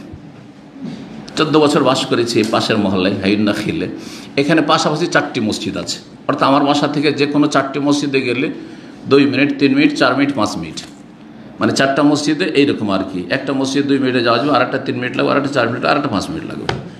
কথা বোঝা গেছে? তার মধ্যে একটি মসজিদ সবচেয়ে এক্সপ্রেস, একদম রাজধানী এক্সপ্রেস। ভারতের রাজধানী এক্সপ্রেস ট্রেনটা সবচেয়ে বেশি চলে, ওই জন্য রাজধানী এক্সপ্রেস বললাম। তো ওখানে এত ভিড় হতো যে ফরজের একামত হওয়ার পরে যদি জানতো মসজিদের জায়গা নেই, মসজিদের জায়গা নেই, ফুল হয়ে আছে। আর যেখানে সবচেয়ে লম্বা ওই কাম্বার আনসারি তো সবচেয়ে লম্বা হইতো, ওখানে যদি দেখছি যে তেলাওয়াত কারি খুব সুন্দর, তখন কিছু লোক কোয়ালিটিওয়ালা দূর দূর থেকে আসে। আর যদি দেখে যে না ওই রকমই, তাহলে আর নাই। একটা মসজিদে কেরাতও অত সুন্দর না, আর দেরিও করে, তো এই মসজিদে 1 লাইন 2 লাইন, বাস 1 লাইন 2 লাইন, আর অন্য মসজিদে জায়গা পাওয়া যায় না। এ হলো অবস্থা। আল্লাহ আমাদেরকে যেন হেদায়েত দান করেন। 11 রাকাত বেশি পড়তেন না রাসূলুল্লাহ গোটা বছর। তাহলে রাকাত সংখ্যা কত ছিল তারাবির? 11। এখন শোনেন কোয়ালিটি কেমন ছিল, বলছি ইউসাল্লি আরবান ফালা তাসআল আন হুসনিহিন্না ওয়া তুলিহিন্না। রাসূলুল্লাহ সাল্লাল্লাহু আলাইহি ওয়াসাল্লাম প্রথম যে 4 রাকাত পড়তেন এত দীর্ঘায়িত করতেন, ফালা তাসআল আন হুসনিহিন্না ওয়া তুলিহিন্না, তার সৌন্দর্য সম্পর্কে এবং তার দীর্ঘতা সম্পর্কে জিজ্ঞাসাই করিও না। এটা হচ্ছে বাকভঙ্গি। আমরা বলি আরে বলিও না এর কথা, হয় ভালো বলতে গিয়ে অথবা খারাপ বলতে গিয়ে আমরা এই ভাষাটা প্রয়োগ করি। কারো প্রশংসা করছি এত ভালো, আর বলিও না, এর সম্পর্কে কিছু বলিওই না, এত ভালো, এটাও করি। আবার খারাপকেও এরকম করে বলি আমরা, আরে এত খারাপ, এর সম্পর্কে বলিও না, তুমি বলা লাগবে না, এমন খারাপ। কথা বুঝা গেছেন? তো 2 ক্ষেত্রে কিন্তু এই আপনার এই যে অলংকার আর এই ভাষাটা আমরা প্রয়োগ করে থাকি। মায়েশা তাই বলছেন 4 রাকাত যে প্রথম পড়তে জিজ্ঞাসাই করিও না তার সৌন্দর্য সম্পর্কে এবং দীর্ঘতা সম্পর্কে, এত লম্বা করে পড়তেন, এত সুন্দর পড়তেন। সুম্মা ইউসাল্লি আরবান, তারপরে আবার 4 পড়তেন, ফালা তাসআল আন হুসনিহিন্না ওয়া তুলিহিন্না, জিজ্ঞাসাই করিও না তার সৌন্দর্য এবং তার দীর্ঘতা সম্পর্কে। সুম্মা ইউসাল্লি সালাসান, তারপরে 3 পড়তেন। ফাকুলতু ইয়া রাসূলুল্লাহ, তখন আমি বললাম, মায়েশা বলছেন যে হে আল্লাহ রাসূল, আতানামু ক্বাবলা আন তুতিরা, আপনি বেতর না পড়ে ঘুমিয়ে যাচ্ছেন, বেতর না পড়ে আপনি ঘুমিয়ে যাচ্ছেন। কালা ইয়া আয়েশা, হে আয়েশা শোনো, ইন্না আইনাইয়া তানামান, আমার 2 চোখ শুধু ঘুমায়, ওয়ালা ইয়ানামু কলবি, কিন্তু আমার হৃদয় কলব ঘুমায় না। নবী সাল্লাল্লাহু আলাইহি ওয়াসাল্লাম এটি খুসুসিয়াত, বৈশিষ্ট্য, যেটা কোনো মানুষের নেই। আমাদের যখন চোখ ঘুমিয়ে যায় তখন শরীরের অঙ্গ প্রত্যঙ্গগুলি সব অসাড় হয়ে যায়, ঘুমিয়ে যায়, আর যেটাকে আখুল মত বলা হয়েছে, মৃত্যুর ভাই, মৃত্যুর সদৃশ্য। আর তারপরে অচেতন, নাক ডাকছে, নিজের খবর নিজে রাখেন না। যদি আপনার বিবি সাহেবের রেকর্ড করে রেখে দেয়, পরে শোনায়, তখন বিশ্বাস করুন, নাহলে বিশ্বাসই করবেন না। যাদের প্রথম নাক ডাকা শুরু হয়েছে বিশ্বাসই করবেন না আপনি। কিন্তু রেকর্ড করে আমার এই আলোচনা যদি কারো ওয়াইফ শোনে আর যদি নাক ডাকা পার্টি হন, তাহলে রেকর্ড করে মানে পরে শোনাইবে যে তুমি কত ডিস্টার্ব করো। দেখো, এমনও মহিলা আছে ও স্বামীর কাছে ঘুমাইতে পারেন না, ওর নাক ডাকার কারণে আর এক রুমে গিয়ে ঘুমায়, এরকম আছে। এর বিপরীতেও থাকতে পারে। তো মানুষের হাতে না। আমাদের যদি এমনটা কিছু হয় তাহলে আমরা অচেতন, কোনো খবর রাখি না। কারণ আমাদের চোখও ঘুমায়, অঙ্গ প্রত্যঙ্গ ঘুমায়, আমাদের কলবও ঘুমায়, মানে উপলব্ধি শক্তি থাকে না ঘুমের অবস্থায়, ঠিক না? পক্ষান্তর রাসূলুল্লাহ সাল্লাল্লাহু আলাইহি ওয়াসাল্লামের শরীর অঙ্গ প্রত্যঙ্গ ঘুমায়, তো চোখ ঘুমাচ্ছে, মানে বিশ্রামের প্রয়োজন, চোখের বিশ্রামের প্রয়োজন আছে, শরীরের বিশ্রামের প্রয়োজন আছে, ও বিশ্রামটা হয়ে যাচ্ছে। কিন্তু কলবে যে উপলব্ধি করা, কি ঘটছে না ঘটছে, কি হচ্ছে না হচ্ছে, পুরো সব কিছু উপলব্ধি করতে রাসূলুল্লাহ সাল্লাল্লাহু আলাইহি ওয়াসাল্লাম। কেন আল্লাহ এই খুসুসিয়াত, এই বৈশিষ্ট্য নবীর সঙ্গে দিয়েছিলেন যেটা কাউকে দেননি? এই জন্য এই যে ঘুমের অবস্থাতে বহু সময় ওহী আসতো, এবং আম্বিয়াদের স্বপ্ন হচ্ছে ওহী। গভীর ঘুমে যদি থাকেন আর কলবটাও যদি ঘুমিয়ে যায়, তাহলে ওহীগুলো তো পুরোপুরি আয়ত্ত করা যাবে না, মিস হয়ে যাবে। এমনটা যাতে না হয়, এর উদাহরণ আপনাকে বোঝাচ্ছি। স্বপ্ন দেখি আমরা, কখনো কখনো স্বপ্নটা একদম পুরোপুরি মনে থাকে, আর কখনো কোনো স্বপ্ন পুরো মনে থাকে না, নিজের স্বপ্ন নিজে ভুলে যান। অনেক সময় আমরা বলি যে আজকে একটা খুব চমৎকার স্বপ্ন দেখেছি, কিন্তু পুরো স্বপ্নটা মনে নেই, ভুলে গেছি। পুরো ঘটনাটা কিন্তু আর মনে থাকেন না, কিছুটা মনে আছে যে খুব মজা লেগেছে, স্বপ্নটা দেখতে খুব মজা লেগেছে, কিন্তু বুঝতে পারছেন না যে আরও কী হলো, আরও কী হলো, কিচ্ছু বুঝেন না, ঠিক না? কারণ আপনার কলব উপলব্ধি করতে পারেনি, কিন্তু হয়তো এমন ঘুমের সময় ছিলেন, কিন্তু কখনো কখনো কি থাকে, পেট খালি থাকে, ঘুম হালকা থাকে, আর এটা শেষ রাতে হয়। প্রথম রাতে তো পেট ভর্তি আছে, আর ঘুমটা গভীরভাবে এসেছে, ক্লান্তির পর এসেছে, যার পর প্রথম রাতের স্বপ্নগুলি অনেক সময় কী হয়ে যায়, মানে কি দেখেছেন আর কি বলছেন হয়তো আপনি ঠিক করে বলতে পারছেন না। শেষ রাতে পেট খালি, শরীর আরাম পেয়ে গেছে, ঘুমটাও হালকা হয়ে আছে, ওই সময়ের স্বপ্নের তাবির এই জন্য বেশি ভালো হয়। কারণ ওই সময় যে স্বপ্নটা আপনি বয়ান করছেন, যে আপনার স্বপ্নের তাবির করবে বিবরণদাতা তার সামনে, সেটা আপনি সুন্দরভাবে উপস্থাপন করতে পারছেন। জি, এটা হচ্ছে রহস্য। তো যাই হোক, আসল কথার দিকে ফিরে আসি। নবী সাল্লাল্লাহু আলাইহি ওয়াসাল্লাম বেতর রেখে দিতেন, এইটাই হচ্ছে সুন্নাত। যেই ব্যক্তি নিশ্চিত যে আমি উঠবো, বদ্ধপরিকর যে আমি তাহাজ্জুদ পড়তে উঠবো, সেই ব্যক্তি কি করবে? বেতর রেখে দেবে, এটি হচ্ছে উত্তম। কিন্তু কেউ যদি দেখে যে না আমি বেশিরভাগই উঠতে পারি না, তাহলে বেতর রাখা ঠিক নয়। বেতরটা পড়ে নেবে, তারপরে শুয়ে যাবে। মাঝে মধ্যে উঠতে পারলো, যখন উঠতে পারলো জোড়া জোড়া পড়বে, আর বেতর পড়বে না। কারণ নবী সাল্লাল্লাহু আলাইহি ওয়াসাল্লাম হাদিসে রয়েছে লা ইতরানা ফি লাইলা, এক রাতে দুইবার বেতর নেই, দুইবার বেতর নেই। সুতরাং জোড়া জোড়া 8 রাকাত, 10 রাকাত, 6 রাকাত, 4 রাকাত এভাবে পড়ে নেবেন। জি, তো এই ছিল হাদিস। এখন এই হাদিস থেকে অনেকে মনে করে, বা কেউ কেউ মনে করে যে 4 রাকাত করে তারাবি পড়া যাবে, 4 রাকাত করে তারাবি পড়া যাবে। এটা ভুল বুঝেছে। মা আয়েশা বলছে ইউসাল্লি আরবান, 4 পড়তেন। এখান থেকে ভেবেছে যে ওই 4 এক সালামে তা 4 পড়তেন, কিন্তু এই কথা আছে নাকি এতে? প্রথম 4-এর কোয়ালিটি এরকম ছিল, তারপরের 4-এর এই কোয়ালিটি ছিল, এইটা বর্ণনা করা হয়েছে। কিন্তু এখানে তো এটা বলা হয়নি যে 4 রাকাত এক সালামে পড়েছেন। কারণ ইন্ডিয়া বাংলাদেশে আমি দেখেছি এরকম কোনো মসজিদে দেখি যে 4 রাকাত তারাই পড়ছে একসাথে, এক সালামে 4 রাকাত এক সালামে পড়ছে না। কারণ নবী সাল্লাল্লাহু আলাইহি ওয়াসাল্লাম বলছে সালাতুল লাইলি মাসনা মাসনা, বিশেষ করে রাতের কথা এসেছে। অন্য হাদিসে তো দিনের কথা হয়েছে, সালাতুল লাইলি ওয়ান নাহারি মাসনা, দিন রাতের নফল সুন্নাত নামাজ তোমরা কি পড়ো? 2 করে পড়ো। তো এই জন্য 2 করে পড়াই হচ্ছে সুন্নাত, 4 করে নয়। 4 করে পড়া সুন্নাত নয়। হবে না আল্লাহু আলাম, বলতে পারবো না। কিন্তু নবী সাল্লাল্লাহু আলাইহি ওয়াসাল্লামের এই হাদিস ওর দলিল নয়। এটা কি যদি দলিল পেশ করে তার ভুল বুঝেছে, বোঝা গেছে না? তারপরে 4 পড়ে মা আয়েশা 4 বললেন, তারপরে আবার 4 কেন ভেঙে কেন বললেন? একসাথে বলে দিতেন যে 8 রাকাত পড়লে ইউসাল্লি সামানি, আর জিজ্ঞাসা করেন এত সুন্দর করে পড়তে, একসাথে বলতেন। তো এখান থেকে একটা জিনিস বোঝা যাচ্ছে যে হতে পারে নবী করিম 4 পড়ার পরে একটু বিরতি দিয়েছেন, হতে পারে। এই কথাটি নেওয়া যেতে পারে, এখান থেকে নেওয়া যেতে পারে। আর তারই ভিত্তিতে পরে এই আমলটি চালু হয়েছে, যখন দীর্ঘ সময় ধরে তারাবি চলছে, আর সে সময় 4-এর পরে একটু বিশ্রাম করা। আর মানুষের হিম্মতও ওইভাবে নেই, যেমন নবী সাল্লাল্লাহু আলাইহি ওয়াসাল্লাম আর সাহাবায়ে কেরামের প্রথম যুগে ছিল। ধীরে ধীরে হিম্মত কমে আসছে মানুষের, এই জন্য 4 রাকাতের পরে একটু বিশ্রাম দেওয়া, আর তারপরে আবার 2 পড়া, আবার 2 পড়া, এভাবে 2 করে এক কথায় সালাম ফিরতে হবে।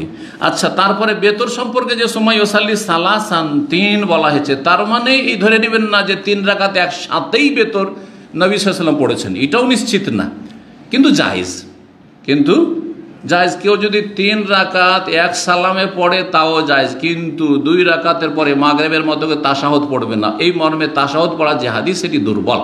তাহলে হানাফি যে আমলটি রয়েছে বেতরে, সেটি হচ্ছে জয়ীফ, দুর্বল। কথা বুঝতে পারছেন? আর সহিহ হচ্ছে 3 যদি পড়েন তো মাঝখানে কোনো তাশাহুদ না, 1 পড়লেন, 2 পড়লেন, সরাসরি উঠে গেলেন, 3 পড়লেন, একসাথে এক সালামে 3 পড়বেন, এটাও করতে পারেন। আবার বেশি সহি হাদিসগুলি যেগুলো এসছে যে তোমরা 2 পড়ো, আর শেষখানে 1 রাকাত পড়ো, তো 1 রাকাত নবী সাল্লাল্লাহু আলাইহি ওয়াসাল্লাম নিজেও পড়েছেন, মানে বিচ্ছিন্ন 1 রাকাত। এই নয় যে 1 রাকাত দিয়ে 3 করলেন, মানে 2-এর সাথে 1 অ্যাড করলেন। হানাফিরা আবার ওই হাদিসগুলো তাবিল করে, কি তাবিল করে? তারা ভুল ব্যাখ্যা করে যে ওই 2-এর সাথে 1কে মিলিয়ে নিয়েছেন, 1 আলাদা পড়েননি। এই জন্য হানাফি মতে 1 রাকাত বলে কোনো নামাজই নেই, এই ধরনের কথা বলে। কিন্তু আসলে স্পষ্ট হাদিস রয়েছে রাকাতান ওয়াহিদা সাল্লা, রাকাতান ওয়াহিদা সাল্লা, ওয়াহিদা 1 রাকাত বেতর। এই জন্য আরব দেশে আলহামদুলিল্লাহ এই বেশি সহিহ সুন্নাহর আমল রয়েছে। হারমাইন শরীফেনও এই বেশি সহিহ সুন্নাহর আমল রয়েছে। 2 রাকাত পড়ে নিয়ে সাফা, আর তারপরে 1 রাকাত 2 রাকাত সালাম ফেরার পরে আবার 1 রাকাত পড়া হয়।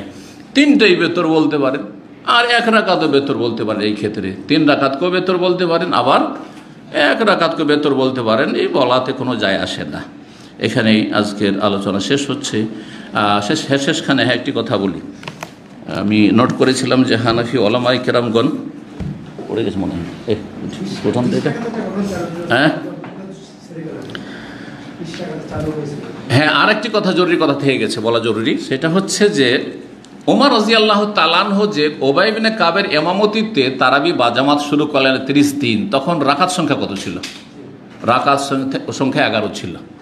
সহিহ হাদিস মুয়াত্তা মালিক রয়েছে, আমারা ওমর ইবনুল খাত্তাব রাদিয়াল্লাহু আনহু উবাই ইবনে কাবিন ওয়া তামিম আনিদ-দারি আইয়ুসাল্লিয়া বিন নাসে 11 রাকাতান।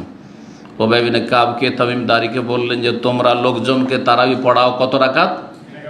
11 রাকাত। এর সনদ সহিহ, এর সনদ হচ্ছে সহিহ। পক্ষান্তরে যেই হাদিসটিতে রয়েছে কানান নাসু ফি জামানে ওমর ইবনে খাত্তাব, লোকেরা ওমর ইবনে খাত্তাবের যুগে আমলে ইউসাল্লুনা 20 রাকাতান, 20 রাকাত পড়তো। এই হাদিসের সনদ হচ্ছে মুনকাতে, বিচ্ছিন্ন, জয়ীফ, বিচ্ছিন্ন হাদিস। সুতরাং হাদিস হচ্ছে জয়ীফ, দুর্বল, সহিহ নয়। তো ওমর রাদিয়াল্লাহু তাআলা কিন্তু কত হুকুম করেছিলেন? আমারা, আগের হাদিস যেটা বললাম সহিহ হাদিস, হুকুম ছিল কত? 11 রাকাত। কিন্তু সাহাবায়ে কেরামদের আমলে বিক্ষিপ্তভাবে কেউ 20 পড়তো, কেউ তার বেশি পড়তো, কেউ তার কম পড়তো, এটা ছিল। এখনও যারা আমরা 8 রাকাত পড়ছি জামাতে মসজিদে, আমরা যদি নিজের ঘরে কেউ 20, 30, 40 পড়ি, বাধা আছে নাকি? বাধা আছে? কোনো বাধা নেই, কোনো বাধা নেই। এইটা হচ্ছে উদ্দেশ্য। তো লোকেরা সারা রাত জাগতে হবে, কেউ অল্প রাকাত পড়তো কিন্তু লম্বা কোয়ালিটি পড়তো, উদ্দেশ্য হচ্ছে রাত জাগা। আর লম্বা করে পড়াটা বেশি কষ্টকর, যার ফলে কেউ কেউ করতো কি যে রুকু সেজদাগুলো শর্ট করে দিল, কিয়ামটাকে শর্ট করে দিল, আর রাকাত সংখ্যাকে বাড়িয়ে দিল। এইটা ইমাম মালিক রাহিমাহুল্লাহর জামানা আস্তে আস্তে 10 রকমের আমল পাওয়া যায়। 10 রকমের আমল পাওয়া যায় তারাবির ক্ষেত্রে। সর্বনিম্ন হচ্ছে 11 রাকাত, আর সর্বঊর্ধ্বে 41 রাকাত। 41 রাকাত ইমাম মালিক রাহিমাহুল্লাহর আমলে প্রমাণিত এটি, যে সেই যুগে ইমাম মালিকের জামানা মানে তাবাতাবিনের জামানা, তাবাতাবিনদের জামানায় সেই যুগে মদিনার লোকেরা 41 পড়ত। মদিনার লোকেরা কি করতো?